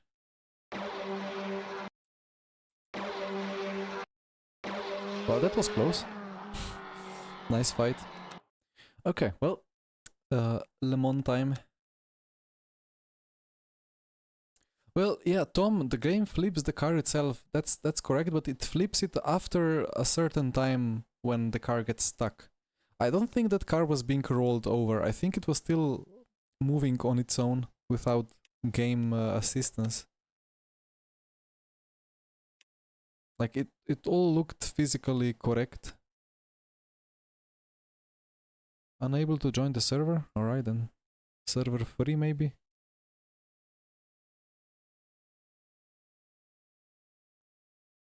Yeah, Rasmus, indeed. I wonder how the rear wing and the mirrors on race cars are designed, like how much force they can hold from like left and right. I mean, they have to kind of withstand a little bit of paint trading, so... So let's see. Hello Mario. Confused by thumbnail. Yeah, I kind of did what no streamer should ever do, and kind of combined two very different themes into one stream. But I wanted just to have some fun with that IMSA stuff in iRacing. So the first race was in iRacing, and I have done then one more in LMU, and now I'm doing two more in LMU. So I don't know, maybe it's because there is only like 8 tracks or 7, 8, 9 tracks in LMU, and I want to drive different tracks as well. Like I really like Road America. Oh, this is open setup. Panic. Do I have a setup? I have a very bad Imola setup. That's not gonna work here.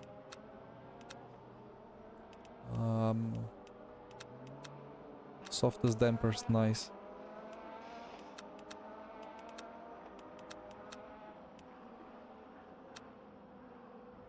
I mean, I'll just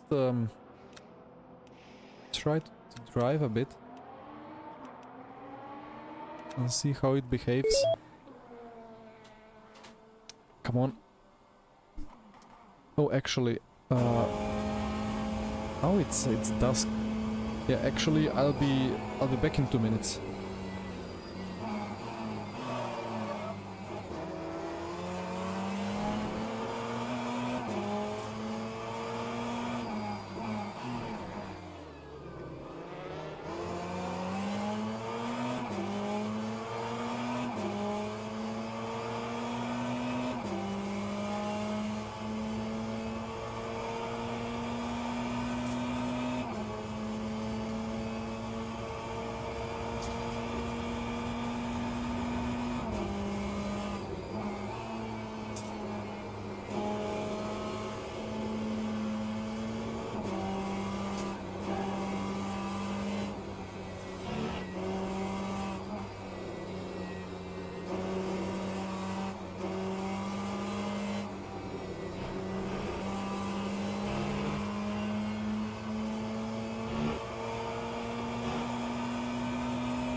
Okay.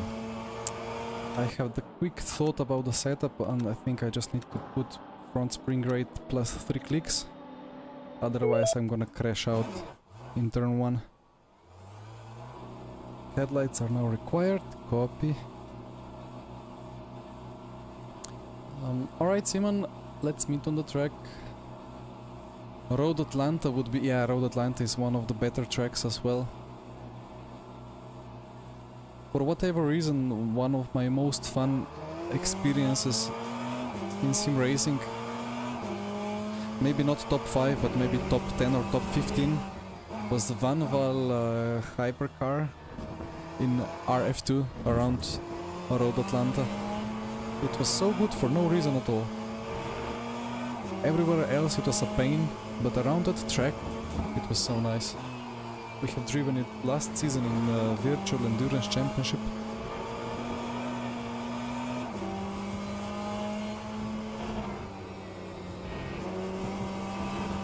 That car is okay now. I mean, this car, Ferrari.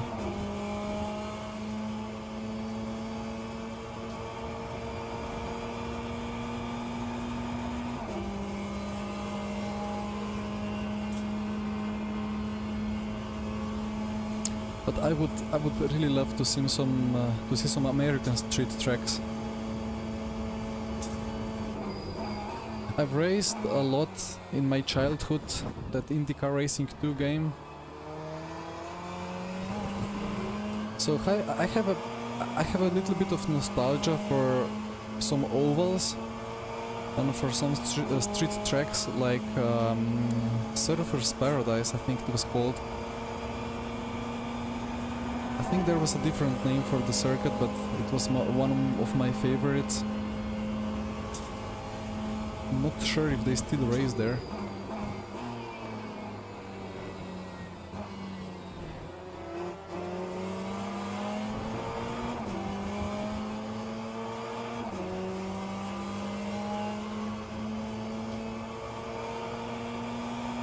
I mean, Road Atlanta, like, it's just a really good track.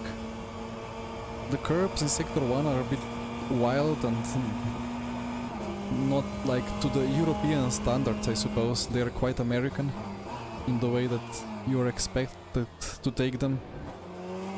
Miles off track and so on, but the curb is very wide so you can use it. Oh, upshift, double upshift. But the layout is just so good, like you can overtake and then you have the massive back straight, and last corner is, well, last corner of the Road Atlanta is even more American than Sector 1. Quite dangerous probably, but so good. Ew. Okay.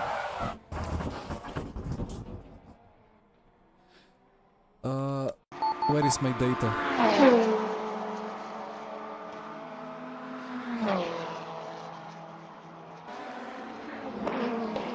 What happened?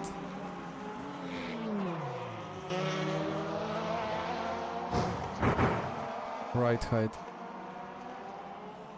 Let's actually check. So on the straight, the rear is quite high up in the air. Is it hitting the packer? It's... have to readjust. It's not hitting any packer. The front is compressing more than the rear despite being stiffer. So it actually has a lot of downforce, like a lot of positive rake through there. That's interesting.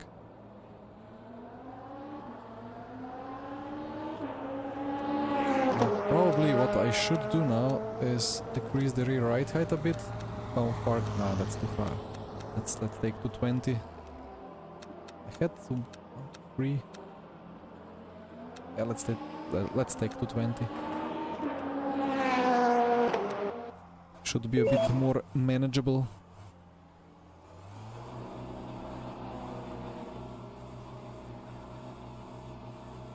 And the Ferrari is really strange. It was like that before being ported to LMU as well. I know because I was driving it in that GT Pro Season 4 where well, in the end I won the championship, but it's weird because the front, if the front is same stiff as the rear, then the front compresses a lot more than the rear. No idea how is that possible. So then you have to make the front a lot stiffer to have good balance, but on the old RF2 tire model that means that you are just taking grip away from the front, and then sometimes you have to make some really weird compromises.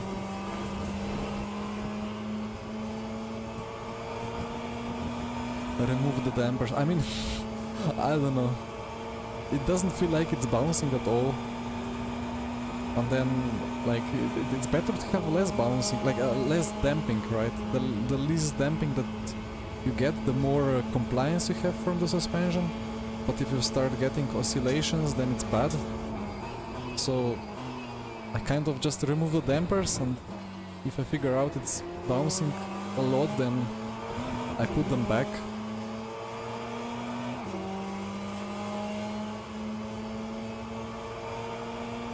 It would be so lovely to have the histograms in Motec to work, but anytime I tried in the past to make dampers work through the data,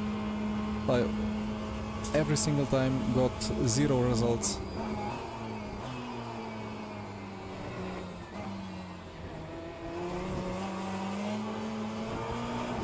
The only thing that there was a bit of bouncing now, I suppose, in the turn exit, but it was not excessive. But yeah, the only thing... it's double upshifting, why is it doing that?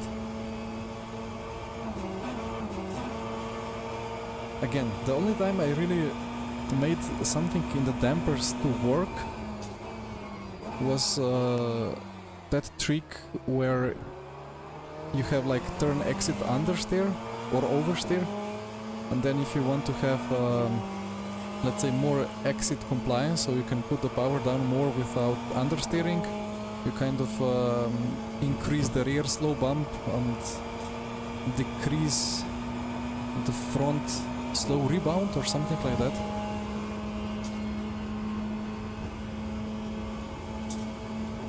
Or if it's oversteering or snapping, then you soften the bump on the rear, and well, either way, just like it kind of does something. I cannot really explain, because the dampers never really worked normally in RF2.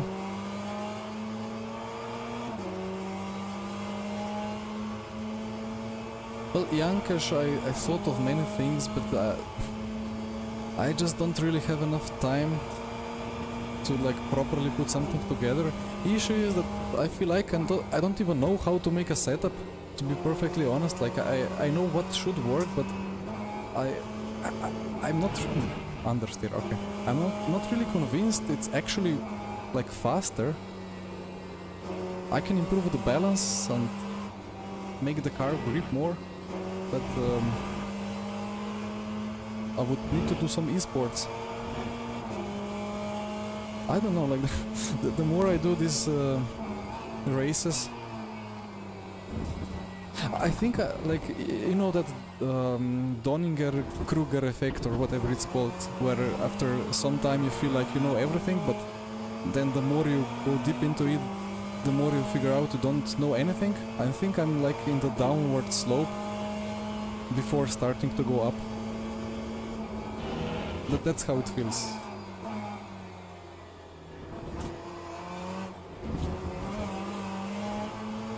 Even though it was good enough to make a setup that won the Man Virtual Series at least for one race and get multiple podiums overall, but I don't really know. I think it's much more complicated than people generally think.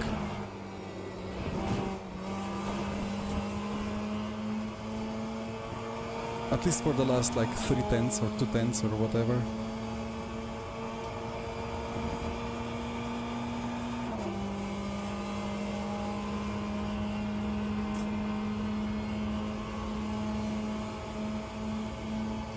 And then again, you can have a setup that's somehow 2 tenths faster for you, and then you get some Joshua Rogers or Kevin Sigi or Marcel Cinchik or sim racers like that, and they will just do crazy lap times on any of the setups.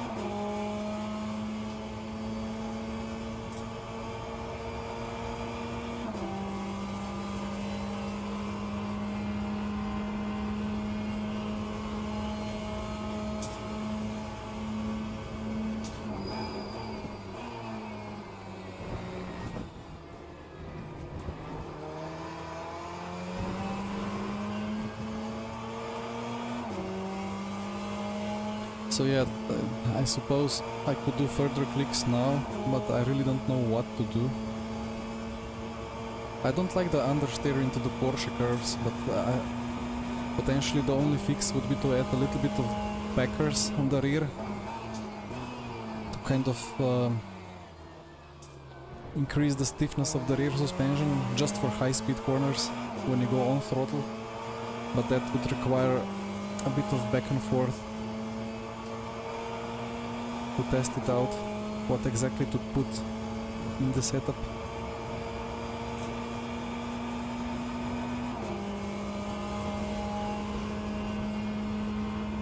Well, yeah, the brake bias is like, it looks insane, but I'm locking up still sometimes.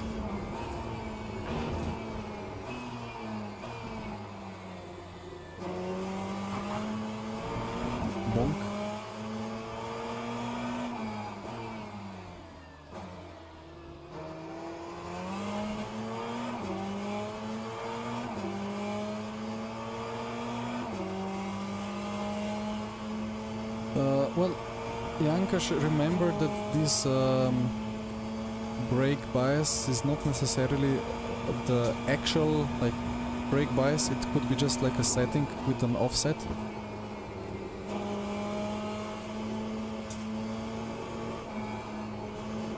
And this understeer, I will just have to drive around it. Ah, bye bye. I was just wondering how that Porsche is so fast through the Porsche curves. Well, it was too fast.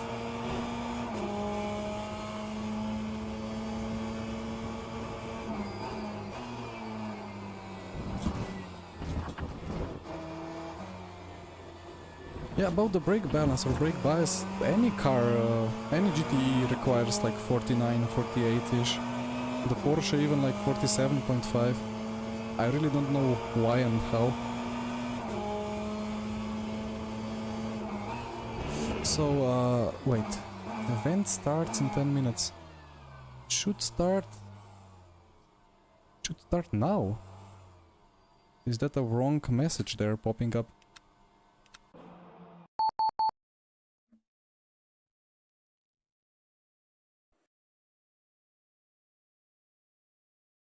Yeah, it's indeed now. Yeah, why is the old message first every time? Like you get the newest message plus all the oldest messages.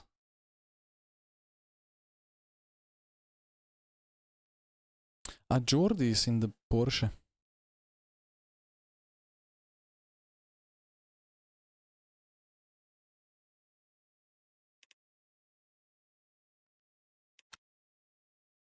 I'm thinking of... I don't know what's the wheel range. I wanted to increase the range a bit because it's kind of nervous a bit. Servers still loading.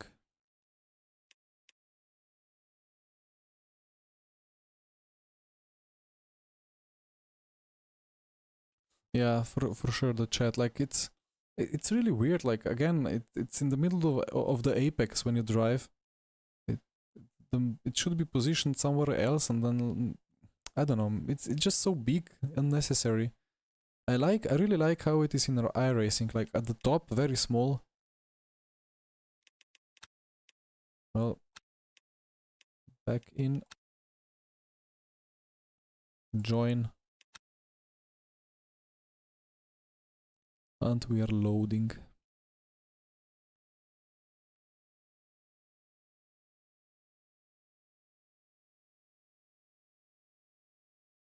Well done. I hope it's one of the guys who are still who haven't been booted from MSG, right?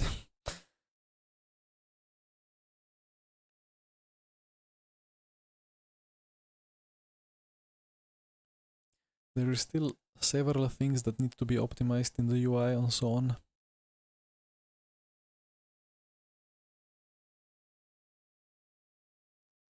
Although, you know, today LMU has not crashed itself on the loading yet, but iRacing has crashed once for me when loading the track, so that's some good statistics. I have not saved the setup, have I? Well, let me quickly try to reconstruct it.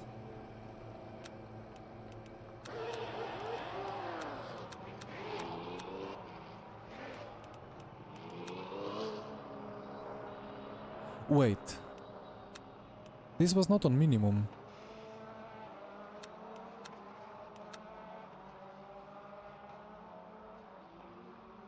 Have I remembered it wrongly?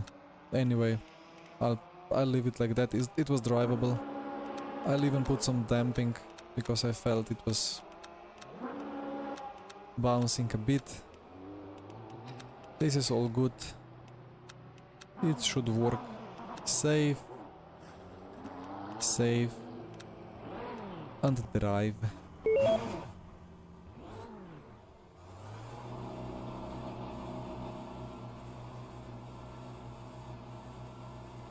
Well, it's maybe...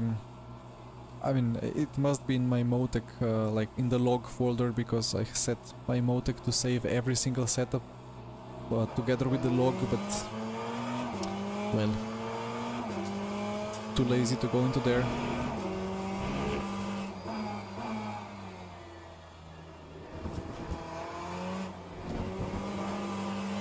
It was not that many clicks anyway.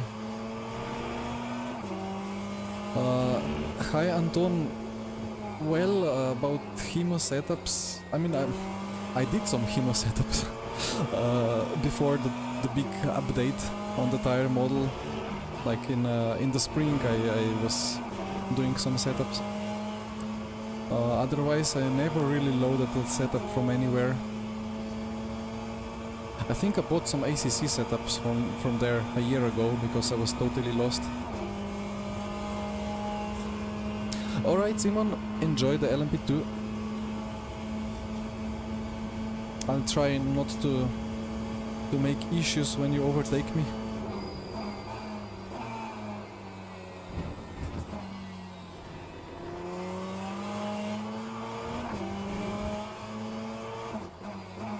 Okay, before I find some more bugs, let's nicely escape and wait for the session change from the garage menu.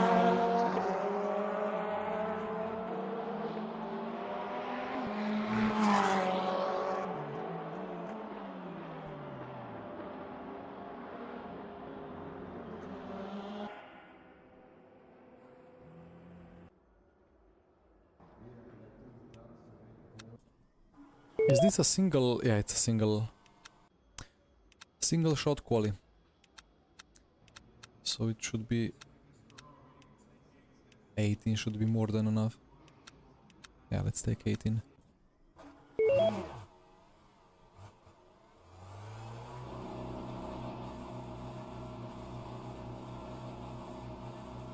It's a bit laggy.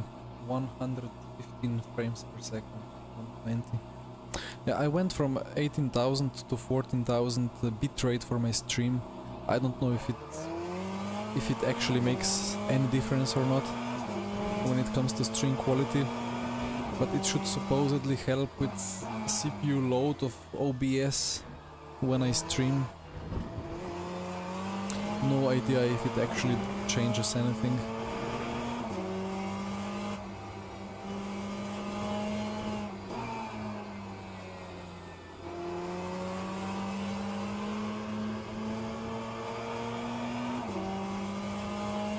No difference noticed, okay.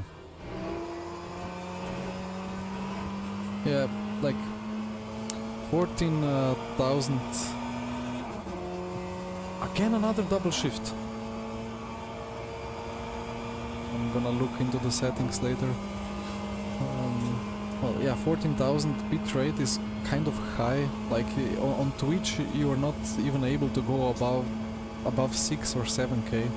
But YouTube allows a lot more. And then on Twitch you cannot stream in 2K, and I think 1080p is max, I believe. And on YouTube you can go much higher. So I just followed some guides, and 18K felt, or like looked correct for 2K 60 Hz or 60 FPS. But it might be worse for the PC performance.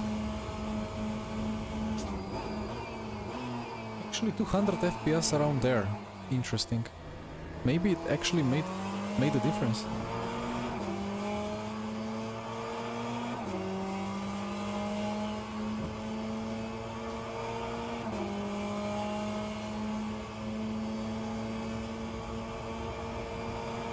These single shot quali sessions at Le Mans are just something else.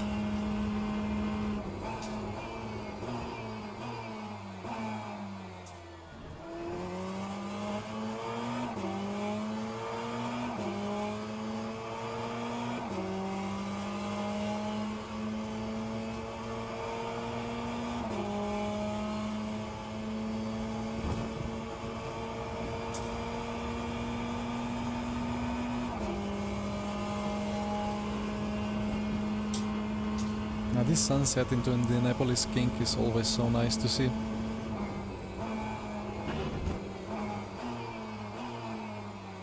I could do a tier list of sim racing sunsets. And this one would be near the top, surely even above the Sebring sunset when you actually drive towards the sunset bend.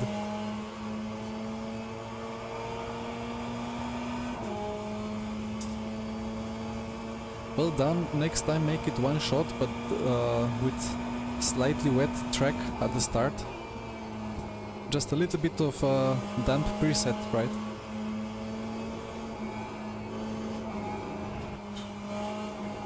I really don't know why is it so understeery only there.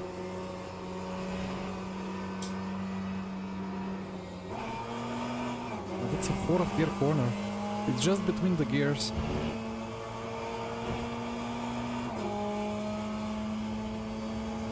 Indeed, Jake. Hi, Jake.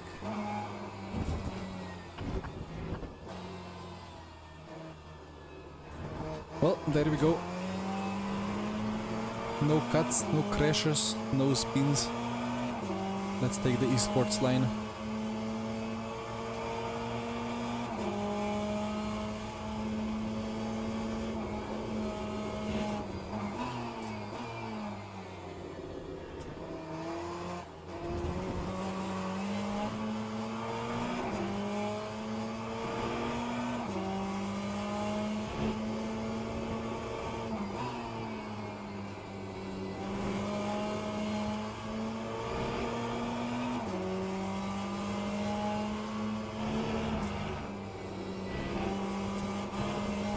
I had to lift. I think I would make it flat out, but I was too scared. I took the esports line through that flat out kink before turn 1 and then I had such an acute angle towards that braking zone kink that I had to lift.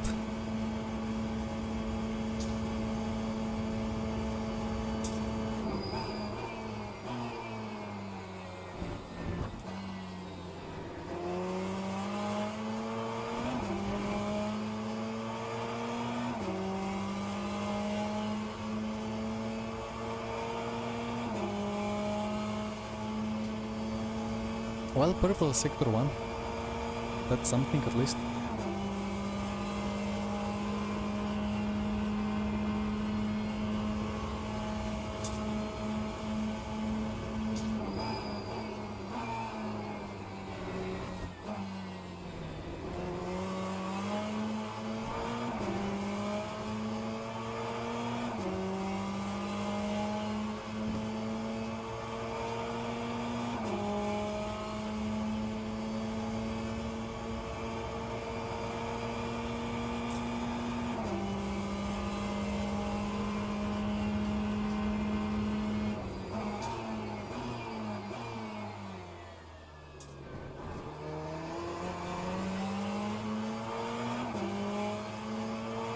That curb in hypercars, if you touch that curb, it rattles you so much. If you actually use whole curb and that bit of asphalt between the curb and the gravel out of the Mulsanne hairpin, you're gonna bottom like crazy. But with this car, it's like it doesn't exist.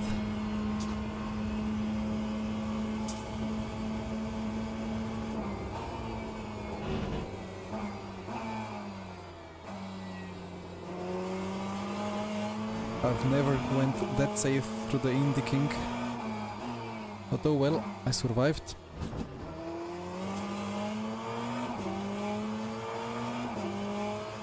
And the 2 purple sectors make me think I don't have to go full risk. Right, remember the understeer?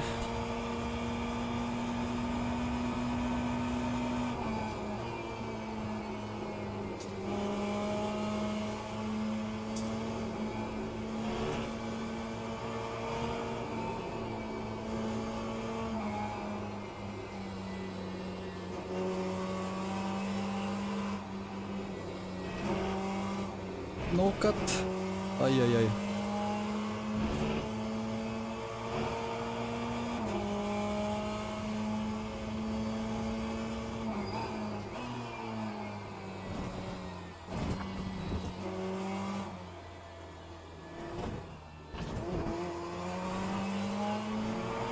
And across the line. 3 purples, but wait, that's an Aston in P3. Is Aston good at Le Mans?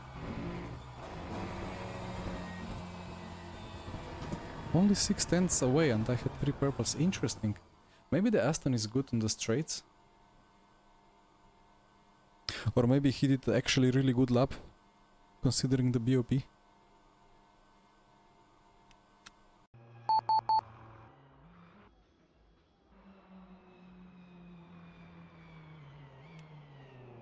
Hi Nico.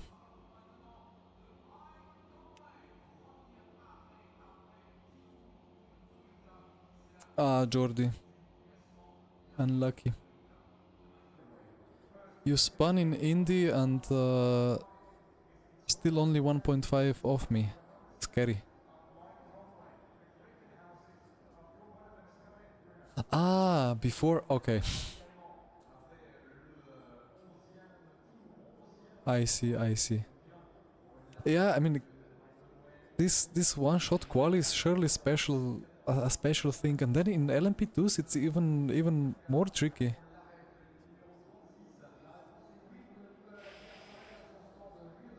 Yeah, the LMP2s are something else.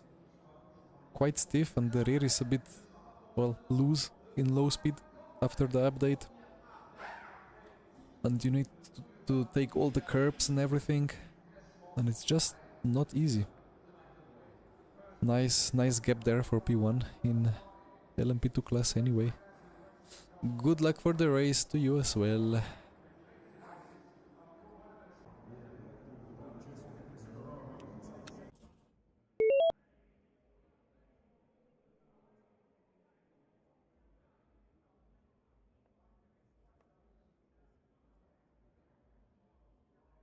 I'm so thirsty today.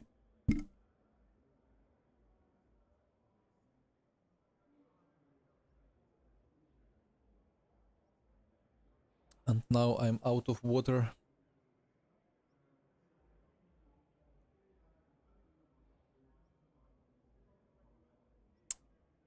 Fuel.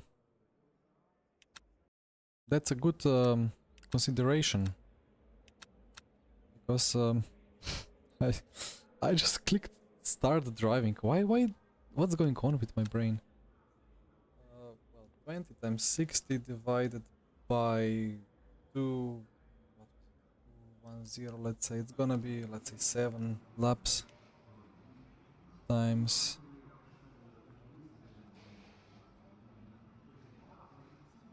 6, that's 42 in the worst case. Oh dear.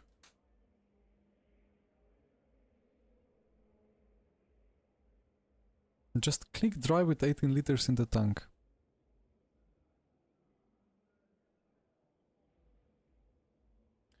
Right, headlights on and off we go.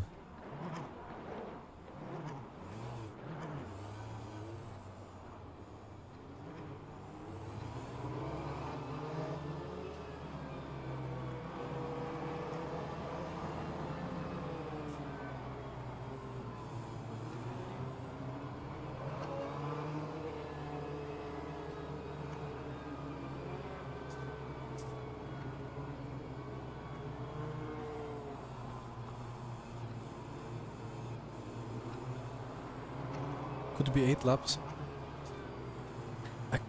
I keep forgetting that the lead cars can catch and pass, and then it's extra lap. Or like, yeah, if they just about don't catch. Well, let's see.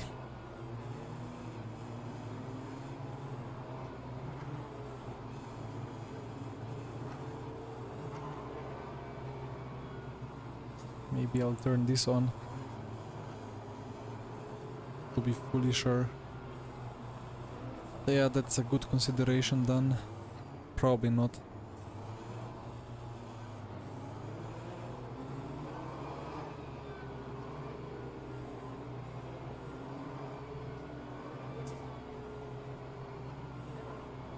Although, yeah, I did, when I was calculating for fuel, I just did everything wrong. I calculated as if I was doing the LMP pace. Anyway, green soon.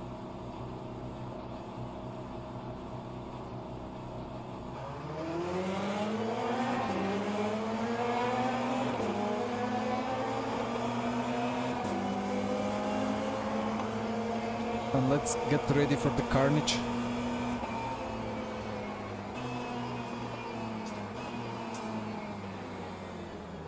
There we go.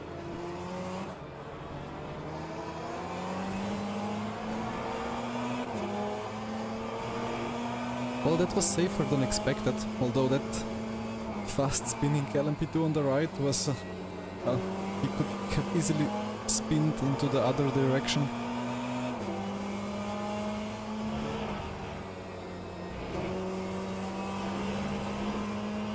I could have carried more speed. Now I've given the slipstream to the Ferrari behind.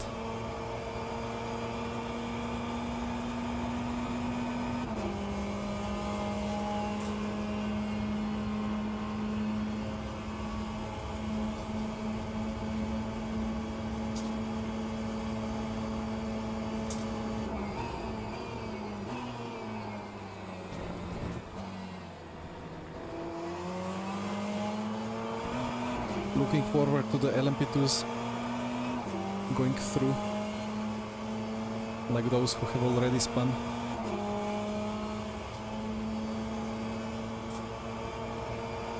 What's the first turn with least death?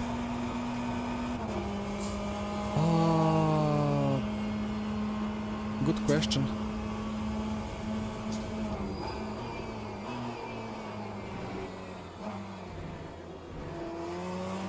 Any Le Mans Ultimate circuit that I imagine, I just see a lot of turn 1 death. Different kinds of it. Fuji turn 1 is, well, the classic lock-up on the inside with a T-bone. Sebring is just somebody losing it in the middle of the corner and then collecting everybody behind. Or somebody... ooh, nice wobble. Just about making the apex. Le Mans is Le Mans. Silverstone... I mean... Now then remember that Sauber flying over the fence in F1? Or was it Alfa Romeo still?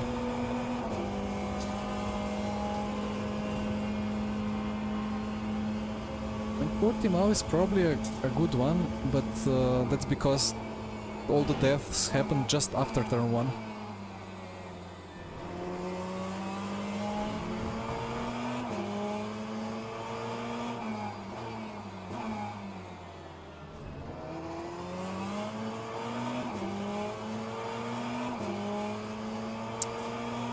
Monza.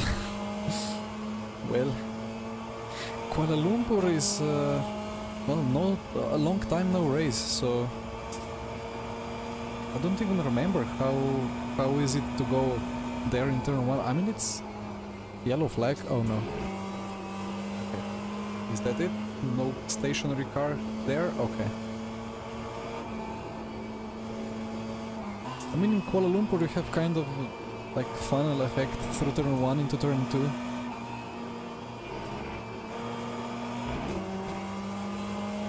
How was I so slow?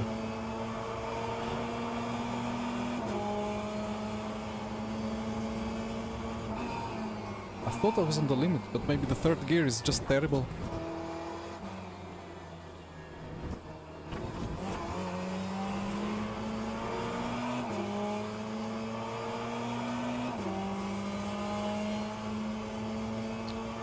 Car in the grandstands of turn 1, yeah, it's a fast turn 1, right?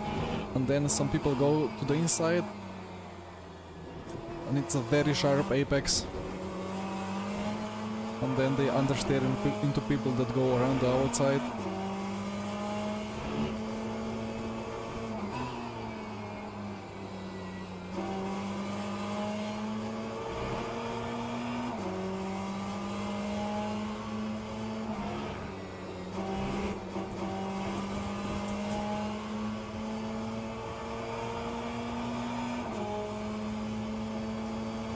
I would even say spotter 1 is the safest one. Just so much space for cars to go.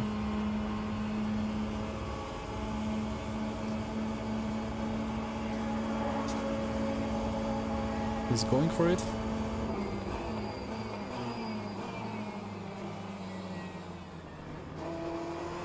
That ground clearance. Crazy. Where is my pace though?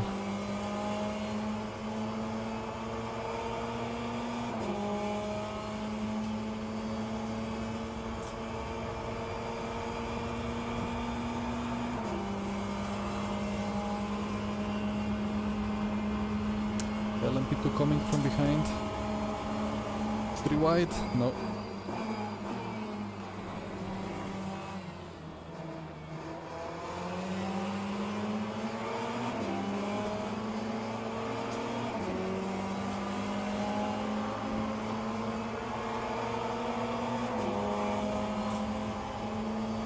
Well done, I don't know what happened. Porsche last year during... Oof, I don't remember, to be honest. Beautiful apex. And now I can see side by side into Indy King, who's daring to brake later. I don't want.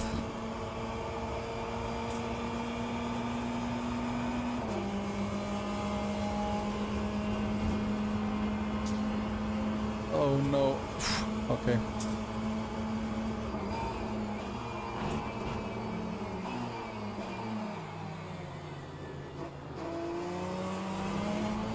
Would have been even more fun if the LMP2 had space to slot between us.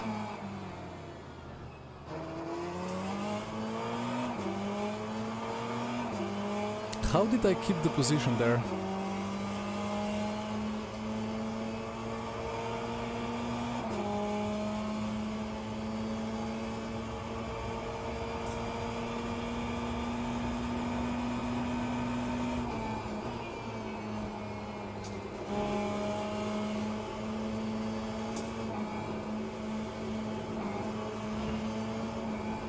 So staying fourth.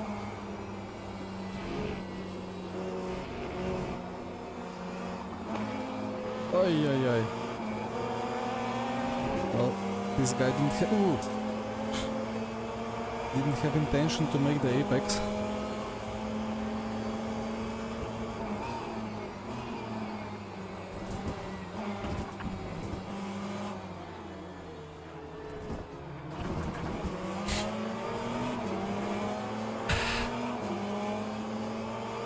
I mean, LMP2 can really not take the anti-cut, but no need to go that slow.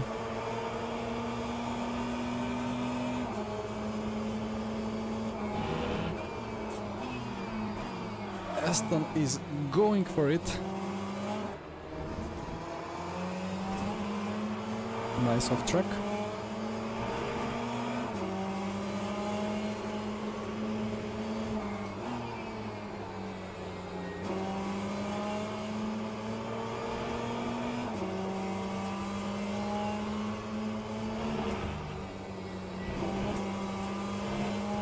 Now let's see if the Aston is really that good in a straight line.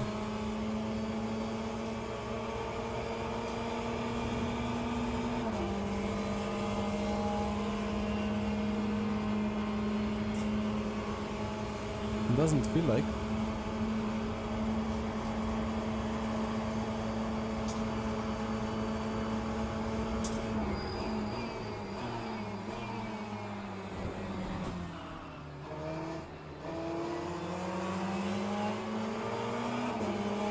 Well, I'm trying to stay as safe as I can.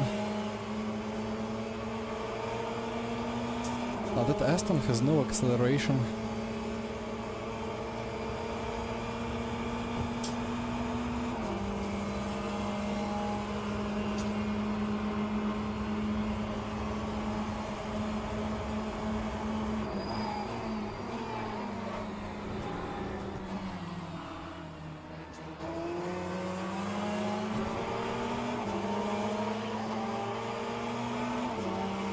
wide, let's go. I'm in the wrong side of the track. Give me some side draft.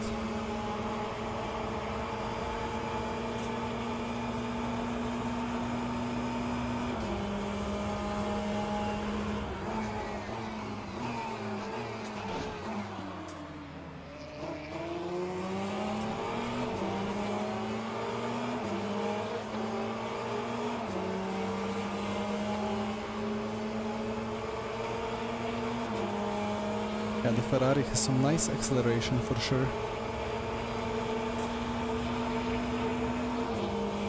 Jordi decides the inside for the slower corner.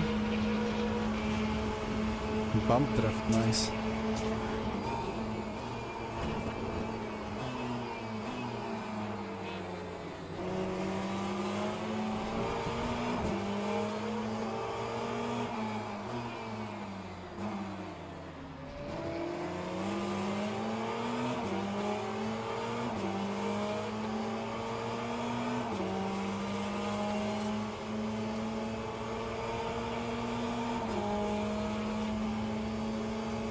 And here we are again behind Tweers, right? Let's not spin this time.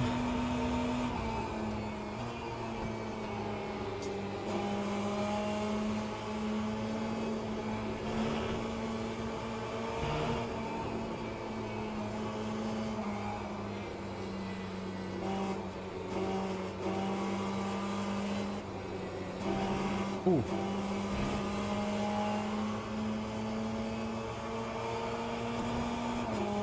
Interesting. Seems like the Porsches are a bit on the edge there. I was just thinking how I'm losing the gap, a tenth per apex, and suddenly he was having a big snap.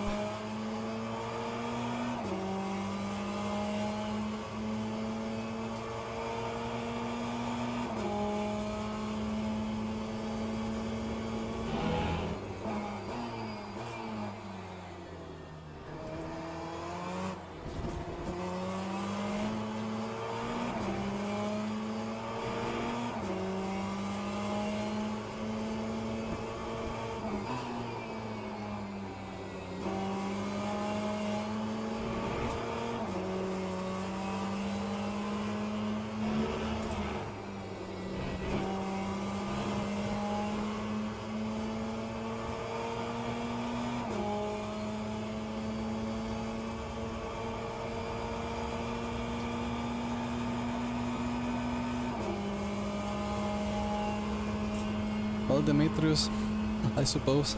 I mean, there was a Porsche spinning in the practice session already, one apex before.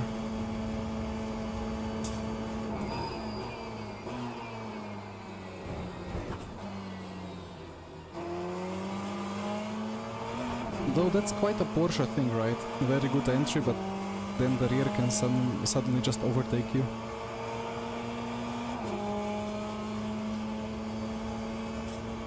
State of throttle, yeah. That lift oversteer is a big problem. Not just in a Porsche.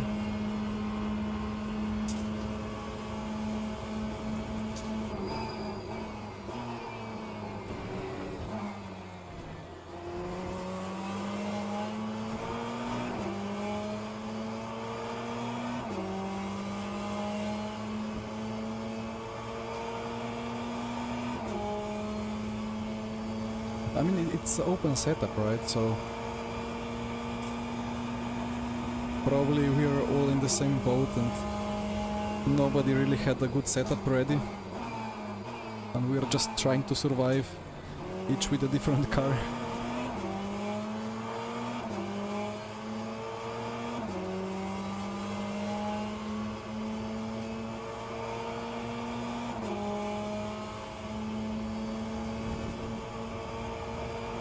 So my tiny pedal overlay is reckoning that I have taken too much fuel.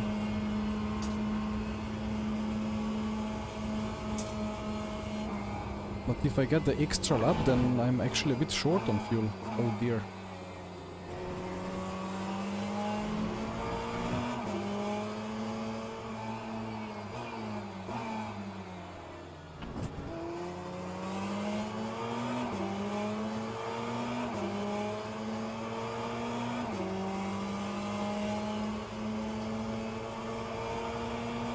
I mean the LMPs for surely, so it's gonna be, I should be good, yeah. LMP2s should have this lap and one more.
I think I have shook him off.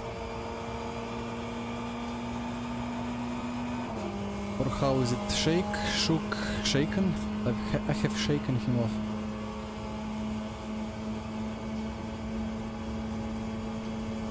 And yeah, definitely there is just one more lap after this, so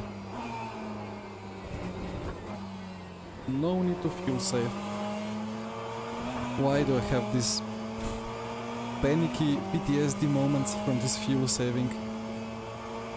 Well, more than once in the past I have calculated that all is good, and then suddenly it was one lap more than what I thought.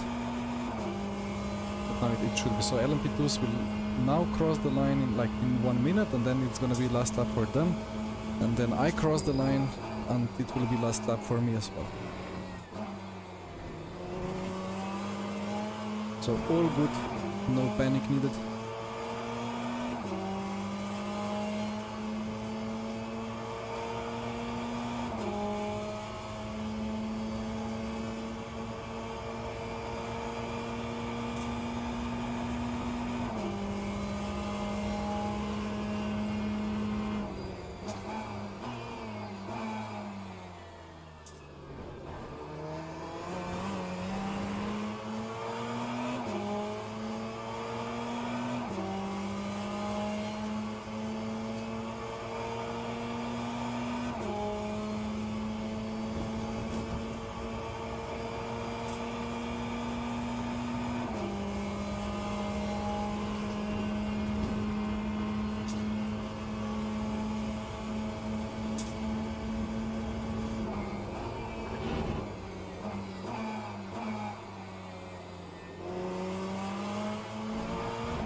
LMP2 dive incoming.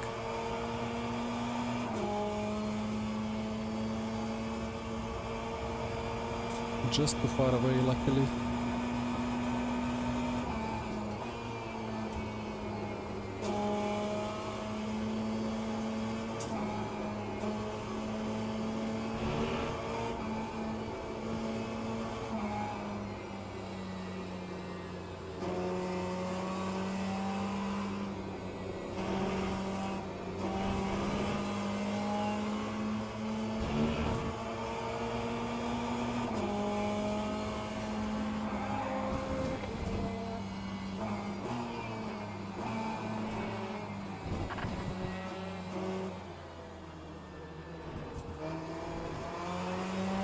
That was not the best LMP2.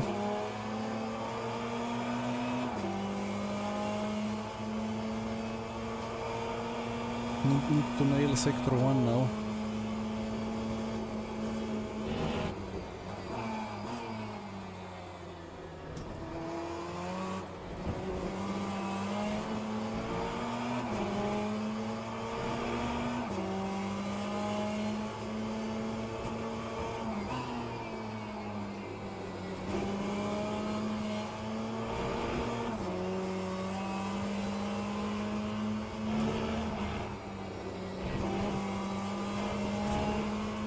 That was nailed enough.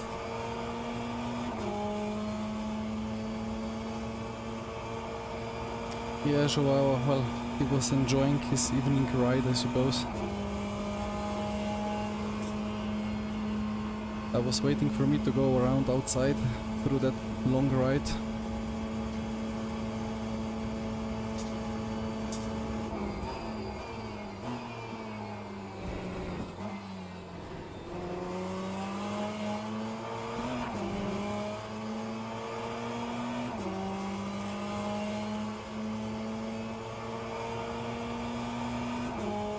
So many Ferraris have been chosen, but in the end it's gonna be Ferrari, Aston and a Porsche on the podium, if things continue like this.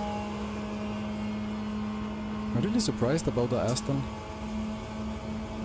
I still kind of have in my mind that around a normal sized track it's like half a second of pace.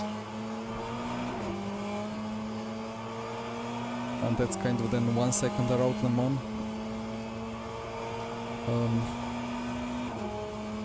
But seems fast enough for a P2 here. Oh, Jordi has been it.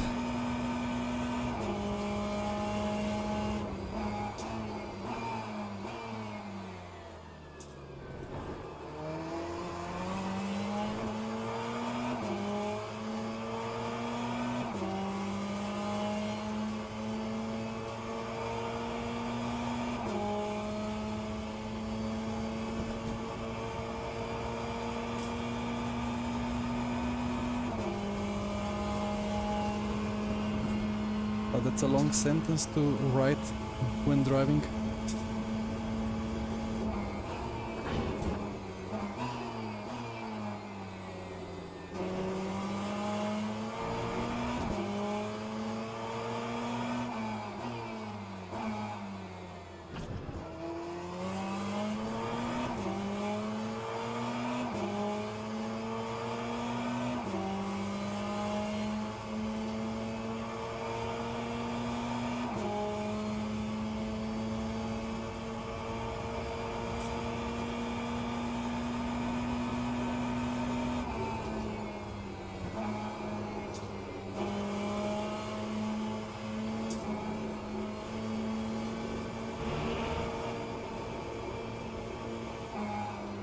And that front is just swimming across the track.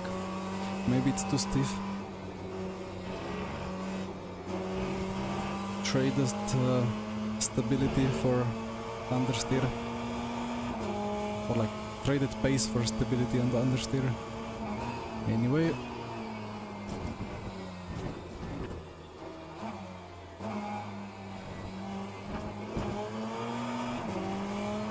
That's it, and I see what's going on behind.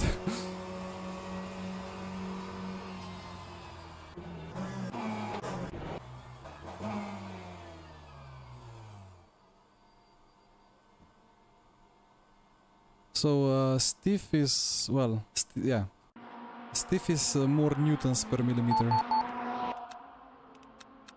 Well, this is the softest, this is the stiffest. 220 is probably...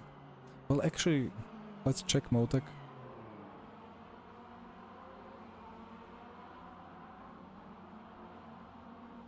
Yeah, now the front... Have I messed up before? Wait, I was saying that the... No. Before the clicks, the rear was a lot higher than the front. After the clicks, it's the other way around. I have massively overdone it, so that was a lot of negative rake. Let's look at the filtered. Well, that's filtered, but it still oscillates a lot.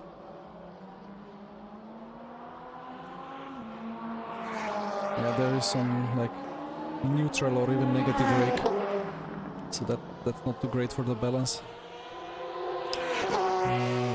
When is the next one? Oh shit! Uh-oh. Fast. Click, click, click. Load. Back to online. Intermediate. Register. What car? Register. Oof. Luckily, I checked the timing. um,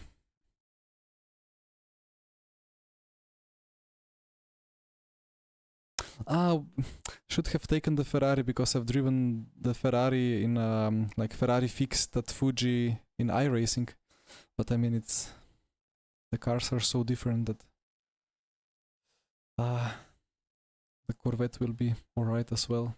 So qualifying is wet, race is starting dry, then goes wet, then dry, then wet, then dry. So let's see if we need slicks or wets here.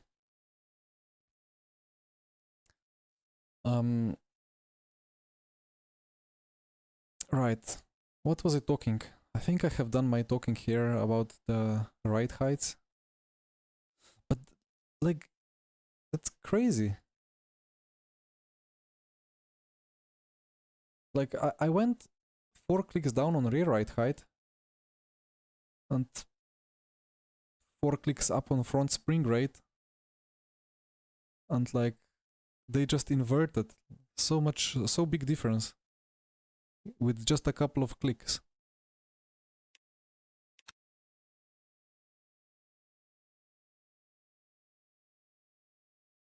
Dave setup, not good setup. Crash on Q, crash off. Sounds like not too great. Yeah, I'm never checking those Dave setups. Not really sure about them. Go wet on the race. Alright. Yeah, I was thinking, I mean, the first of the 5 weather like forecasts for the first fifth of the race is really just for the formation lap. So it's immediately gonna start to rain. That means that if quali is already slightly wet, then the race start will be a lot better on wets. And it's not drizzle, it's actual like light rain.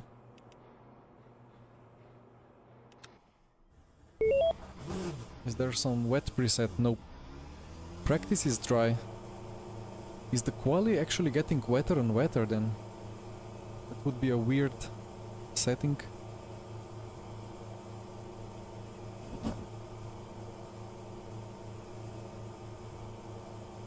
The steering was not smooth. Yeah, I mean, my steering wasn't the smoothest either, but it was kind of drivable.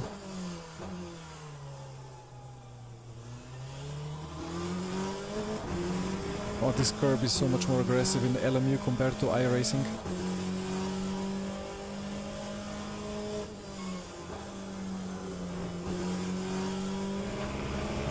In iRacing you take the grass here, you do like this, and it's faster. And you take this and it's gripping a lot and you take the grass again. This curb you can do like this. This curb actually feels almost exactly the same as in iRacing. I think the iRacing track is... there goes the rain. The iRacing track is updated with the anti-cuts, like there is anti-cut at the apex here. And here you have an anti-cut that sends you flying if you hit it.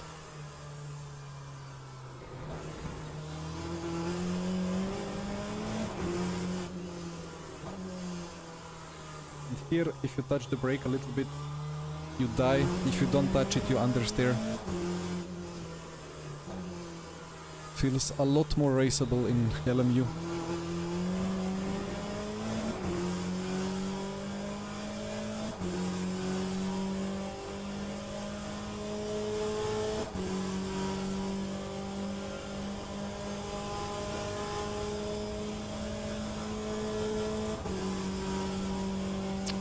Yeah, removing the rear wing and the whole rear bumper. I mean, we know what happens. I'll go 350 and then I'll go into the wall.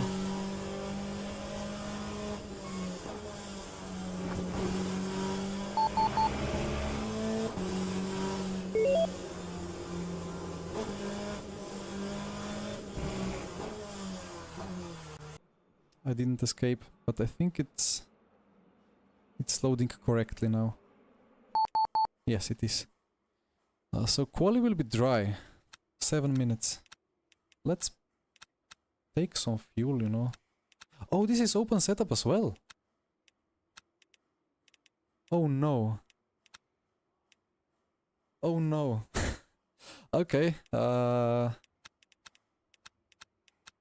bit of this. I just need to go out and drive. Spring rear wing, I guess, free, a bit less tow, a bit softer front. Remove the packers, we don't need them. Oh dear. Preload. A bit of tape. Let's go.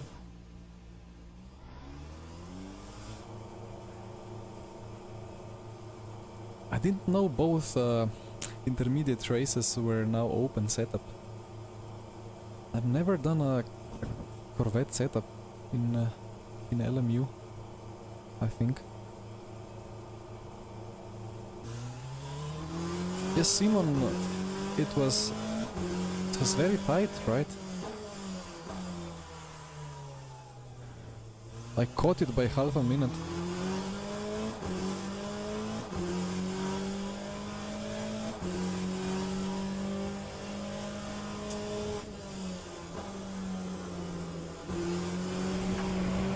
Now I wonder how much randomness there is in the weather settings, I mean, because the first was wet and the other are just clouds for the end of quali, but it could be again that it's maybe 25% chance of rain, and then for the race as well, it will probably start raining just after the start, but maybe it will not.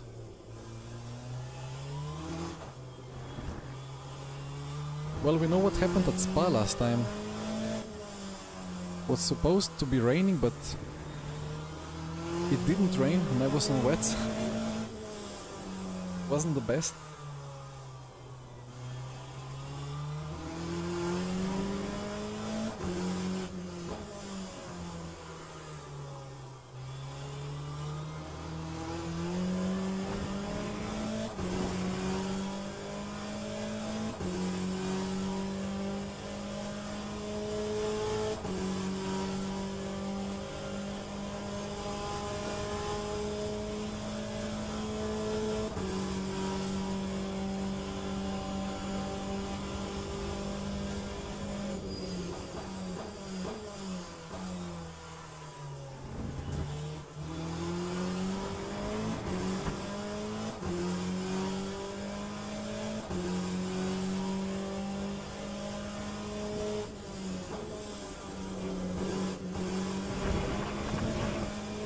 That curb is a lot more bumpy or bouncy compared to iRacing. I speak that much of iRacing because I have driven like 15 races around Fuji with that Ferrari fixed in the past 5 days.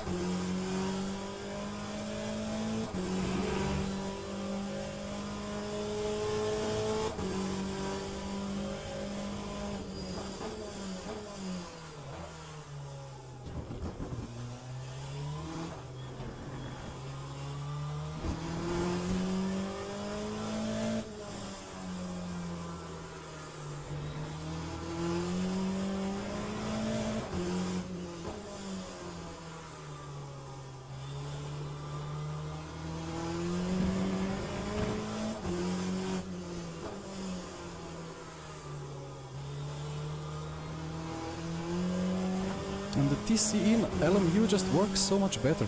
In iRacing it kind of kicks in a bit, but if you get just a little bit too much rear slip, then it kicks so much that it kind of cuts 80% of throttle and it's still sliding and it makes no sense.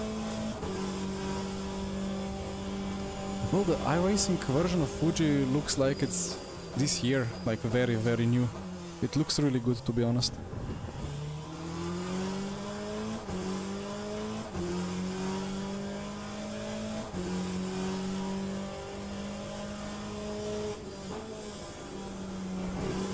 though I have not checked how it is in real life or anything.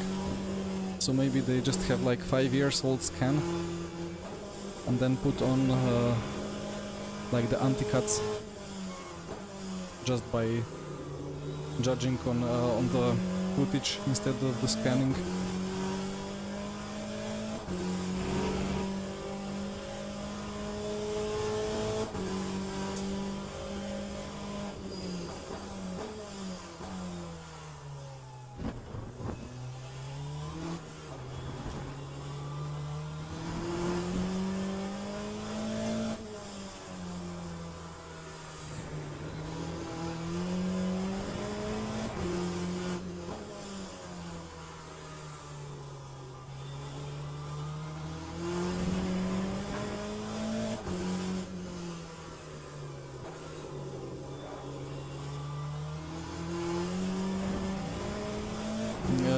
Lost like 2 or 3 tenths. In iRacing that would be a spin or 1 second lost. Actually after driving iRacing for so much time it feels like this is too easy to keep the car on track, too forgiving. But I mean GT cars kind of are designed to be forgiving. Particularly the GT3s. Well, this is a GTE, but it's much easier to stay within the operating window of the tire compared to GT3 in iRacing.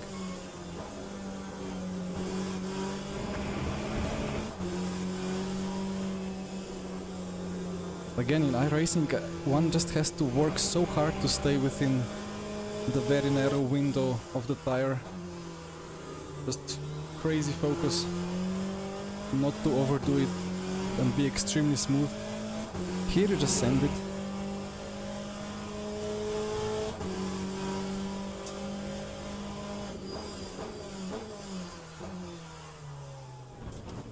And if it's slightly above the limit, you will correct it.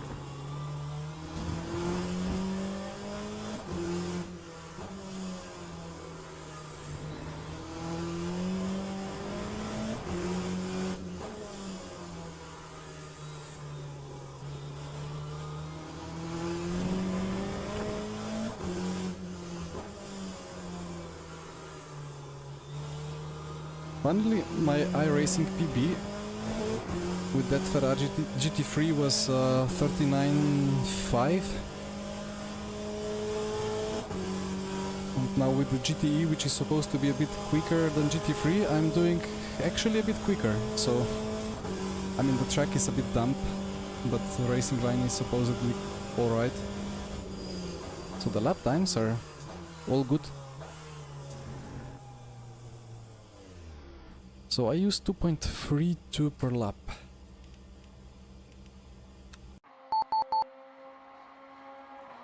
(20 times 60 divided by 100).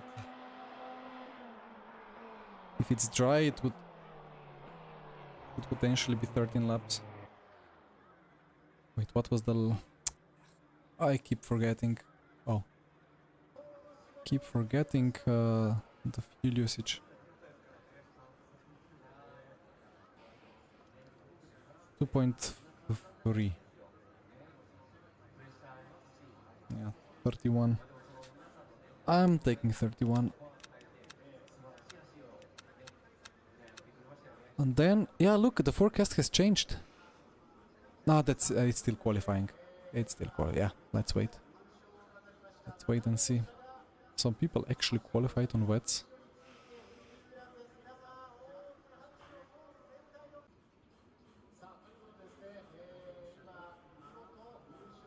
The El Plan.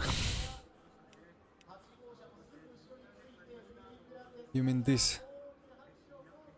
I have a spreadsheet. Okay, yeah, this is... I don't know, is this wet or soft? Could be soft, you know.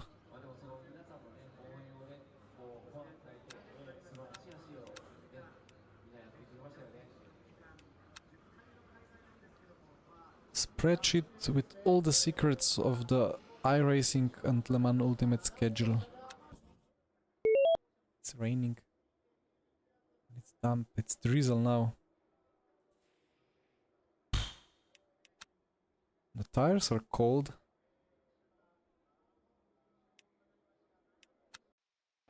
I kind of... What would I do in real life? Rain is coming, it's already raining. The track is wet or damp. I mean, it's already raining, right? So...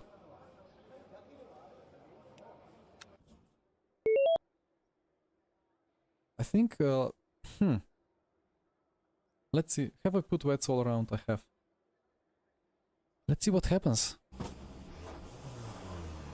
Let's update our... Where are you? Config... Units and symbols, apply, save... Yeah, quite some people on wets. Yeah, rain is only 5%, but forecast is for a lot higher than 5%. Forecast is with the bigger drops, so that's like 15% or like light rain. Either way.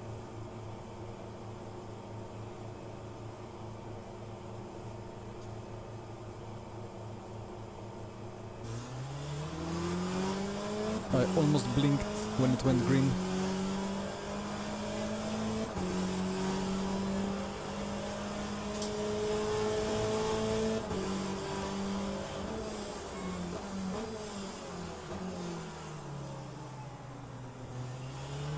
So let's see if the soft runner... Oh! Nice catch behind. 4 wide behind, nice. Wanted to say, let's see if the soft runner gets through. He's already through.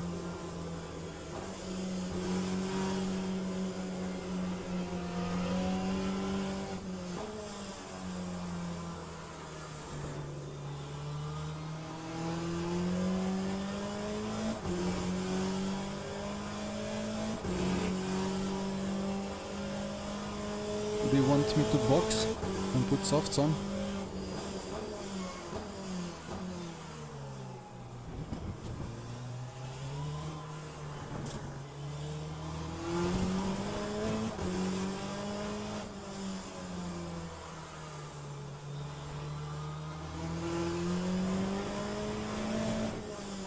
I mean, the guy on softs is faster, but he's struggling to get every apex done.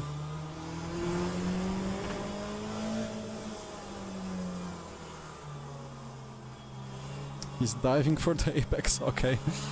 Well, I don't want to get crashed off, so...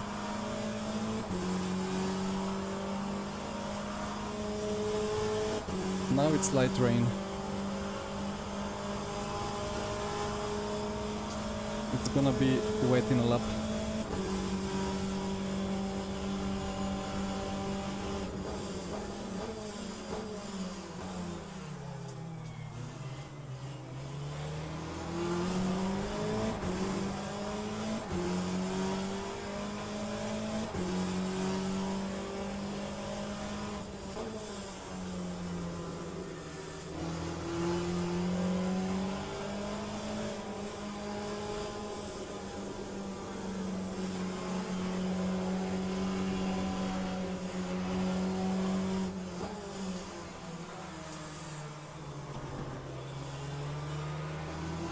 Well, the crossover is playing right here.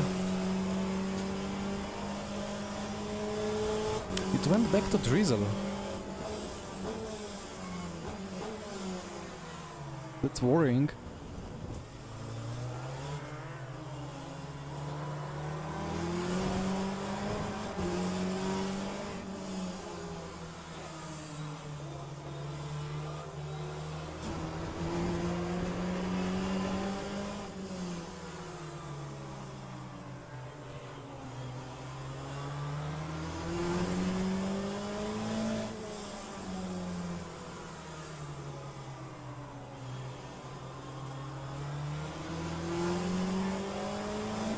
This is the perfect conditions for a battle between struggling slicks versus overheating wets.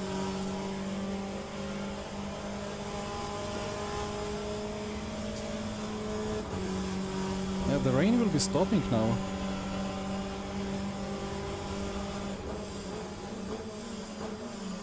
That's gonna be a bit deep. I made it. Yeah, no, it's gonna start drying and the soft runner will catch back. So that was a very important move.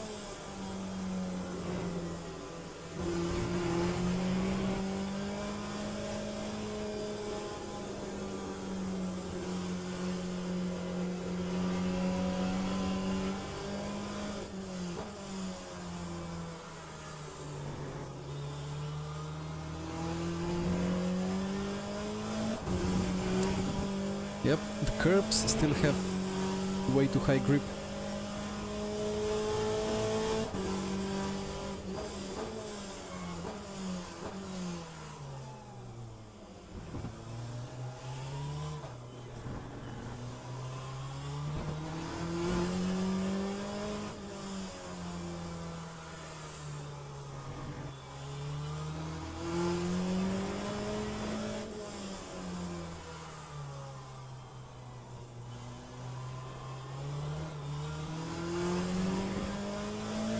Oh, it's going slightly wet.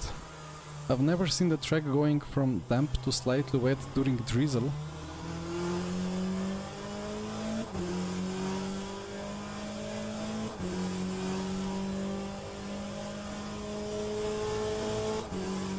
But I wouldn't be surprised to see it go back to damp within a lap.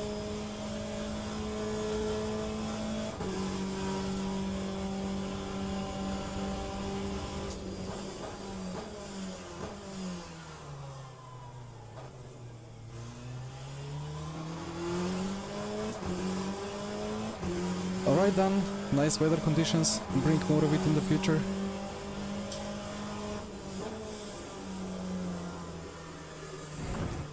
Well, that wasn't too nice.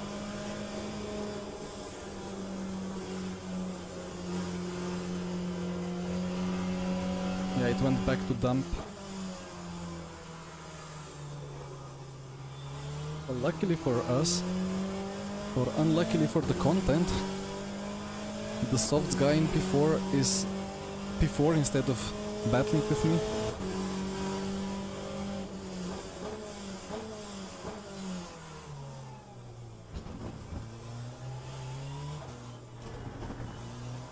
But within 3 laps it should be raining again. No, honestly, this race is like, it doesn't matter what tire you take, it's all about just making it work. You can win on slicks or on wets, I think.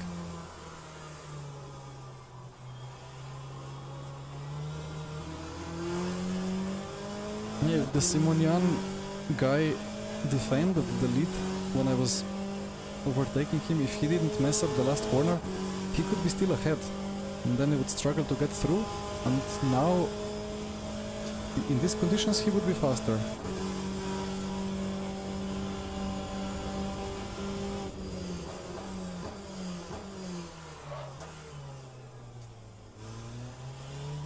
Need to move my brake bias to the rear. It's very hot for wets.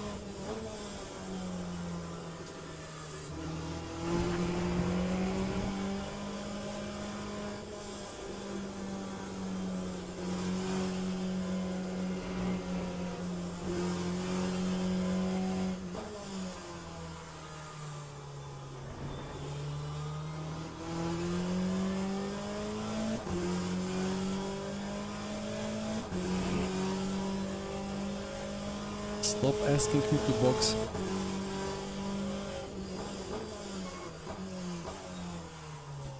Keeps requesting the pit stop. I forgot what was the official explanation of that feature. There is some reason behind it, supposedly.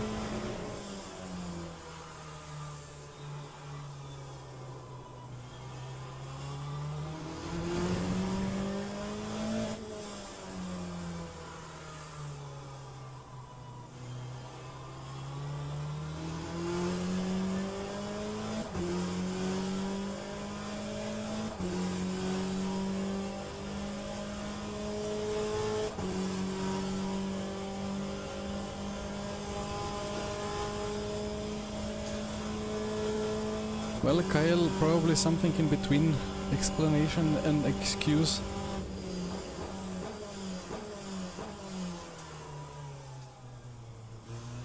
The Aston locked up the rear. No, the front I locked up the rear. It's getting... well, the drier it is, the more I have to move BB back to the front.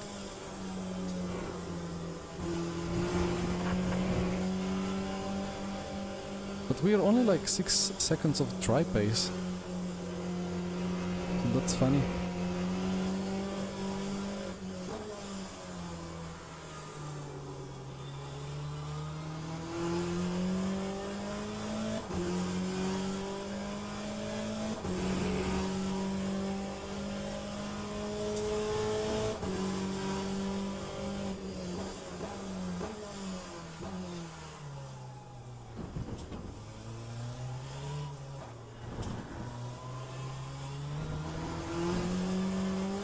Anyway, the soft runners are doomed now.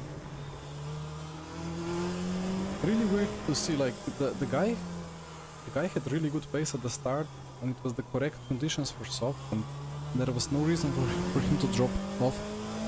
But he's stuck battling now, I suppose.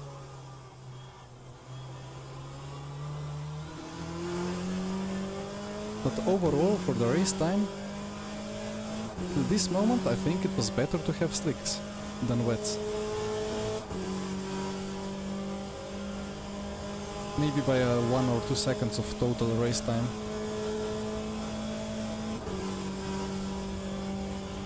The light rain was just very short.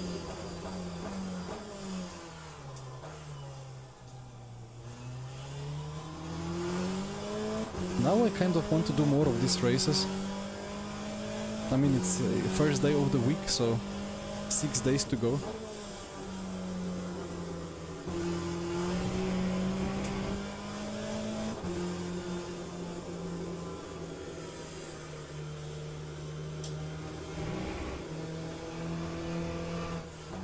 Where did that Ferrari come from? And where is it going?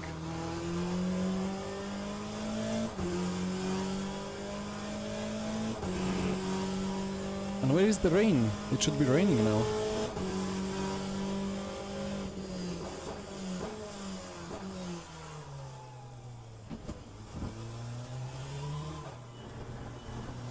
Trying to drive as gently as I can to avoid overheating. The lap times seem to be happy.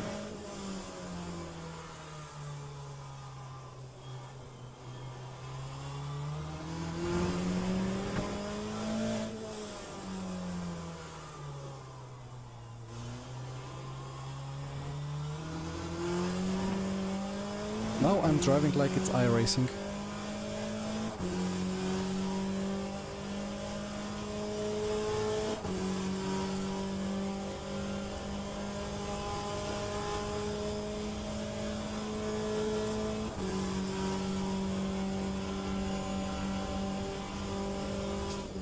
But realistically, Simonian should now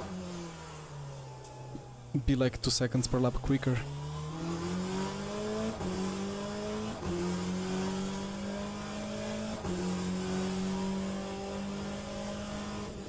I mean, I'm worried if it was about to rain, it would be raining now. But it's not, so...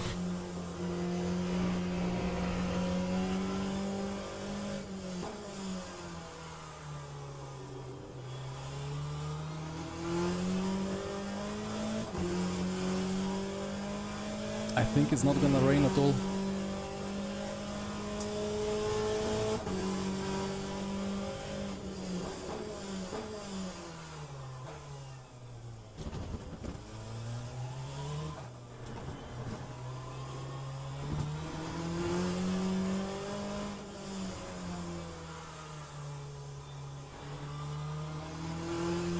But it looks like these wets don't understand the overheating.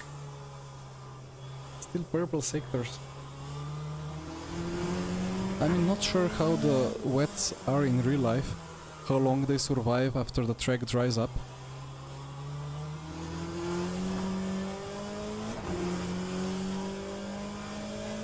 But 83 rear left seems quite overheated. I think in these conditions in real life, slicks would just obliterate several seconds per lap in the wets.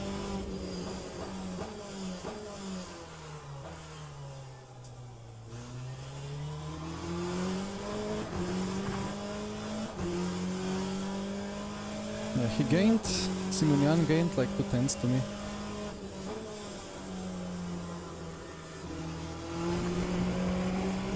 I mean, not sure how he's driving, but why did...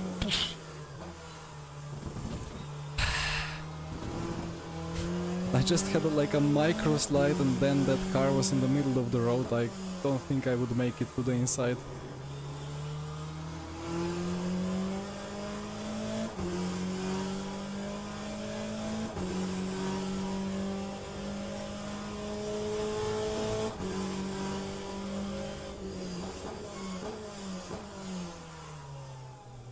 But I think this is the conditions as they were in quali session. So it should be possible to do 40, like 40.5 maybe, on slicks.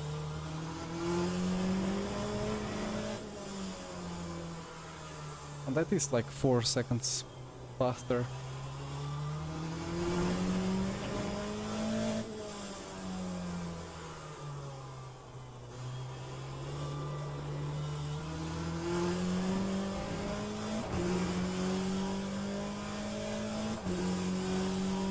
Well, 3 more laps.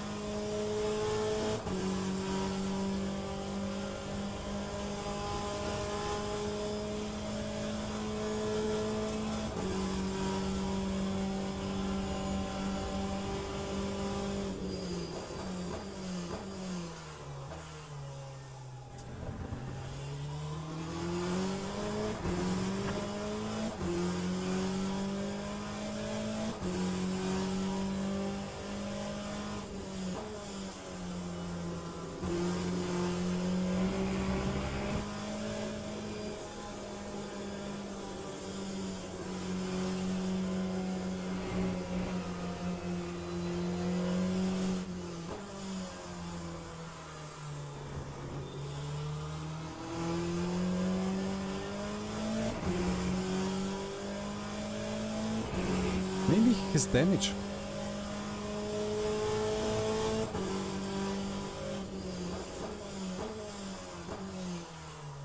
Well, yeah, these tires feel like it's quite wet.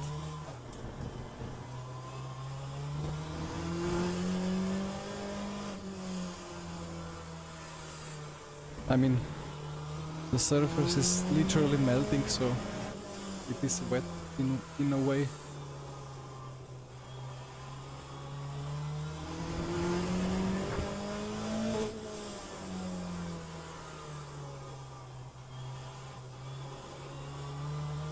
Still setting marginal personal bests.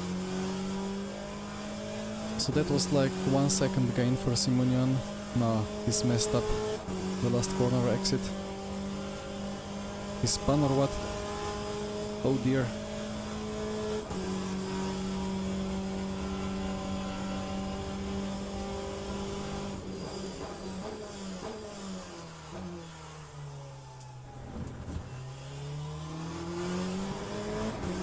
And if I try to do this race again, I'll load up the softs and then it's gonna be a storm for the whole race. I suppose it cannot really get drier than this. This is the driest that the race could get, realistically. So wets are the safest bet. The gap in tiny pedal is broken, is it?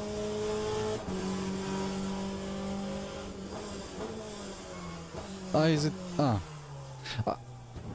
I don't think it's as broken as if you just display the gap in meters through SimHub or something. Not sure how it works. It hasn't been too bad. Like, it actually seems to be displaying gap instead of distance. I think it's quite accurate most of the time.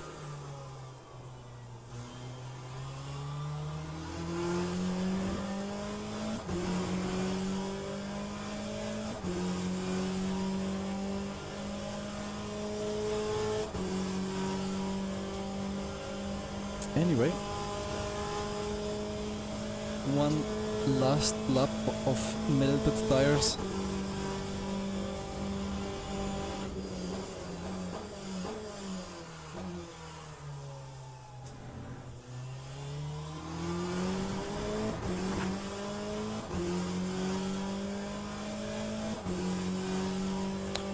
Well, honestly, I got quite lucky here. It was his race to win, or his race to lose, let's say.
That rear left is completely gone.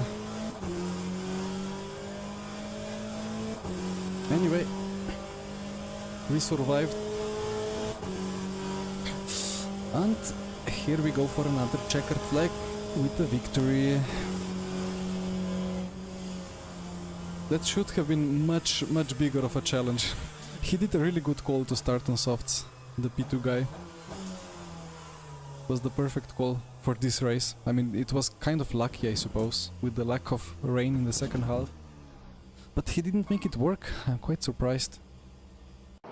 Although, honestly, it's not too easy to make softs work on wet surface.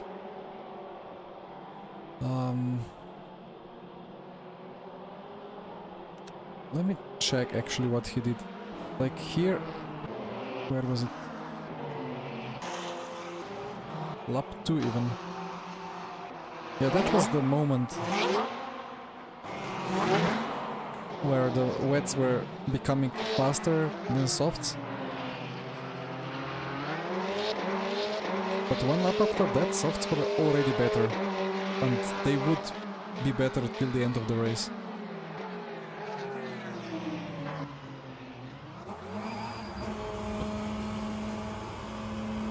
And that was a dry breaking point almost.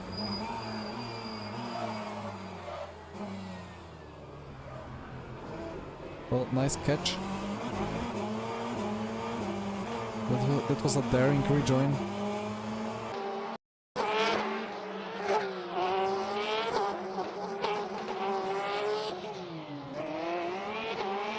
Just checking if he had some damage. Ooh. Oh, that was a substantial bonk. Another one. Ah, yeah. Well, seeing this, I'm now kind of happy he didn't battle with me. Yeah, the suspension could be slightly bent from this. Although his steering is straight.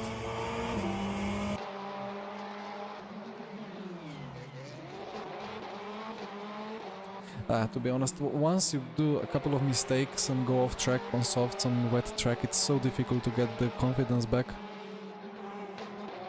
Even without a pronounced dry line, which is still missing from Le Mans Ultimate. I'll just quickly check what happened then. Where did the Porsche disappear?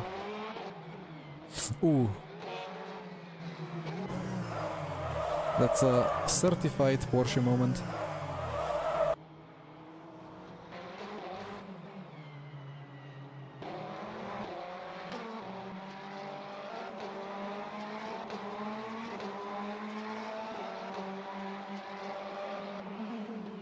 Oh. What? What is that about? I mean, he overtakes.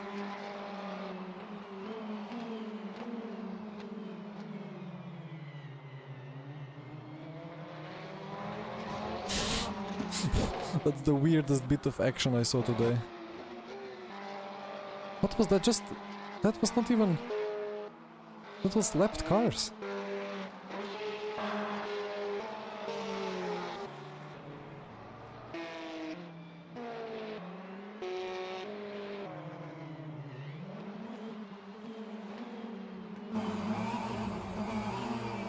He got scared that he's gonna ram him.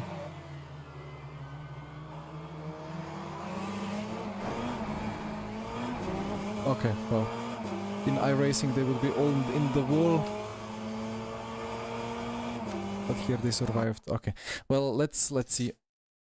Let's see the ratings. And I'm looking forward to a very nice dinner.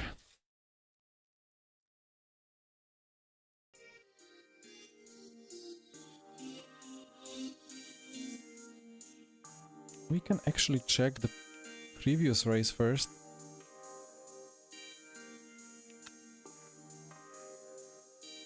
Why are you generating results from an old race? It's already generated. I have not checked this yet, right? No, I have checked this one. Ah, okay, yeah, I know. Lessard. Rank breakdown. Well, I mean, too much iRacing potentially.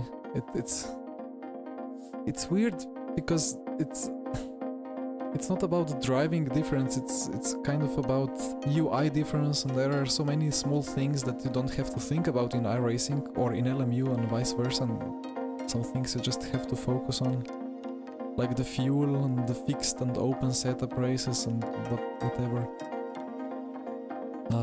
Alright, +1, and in the last one I guess it was like 0.5% again.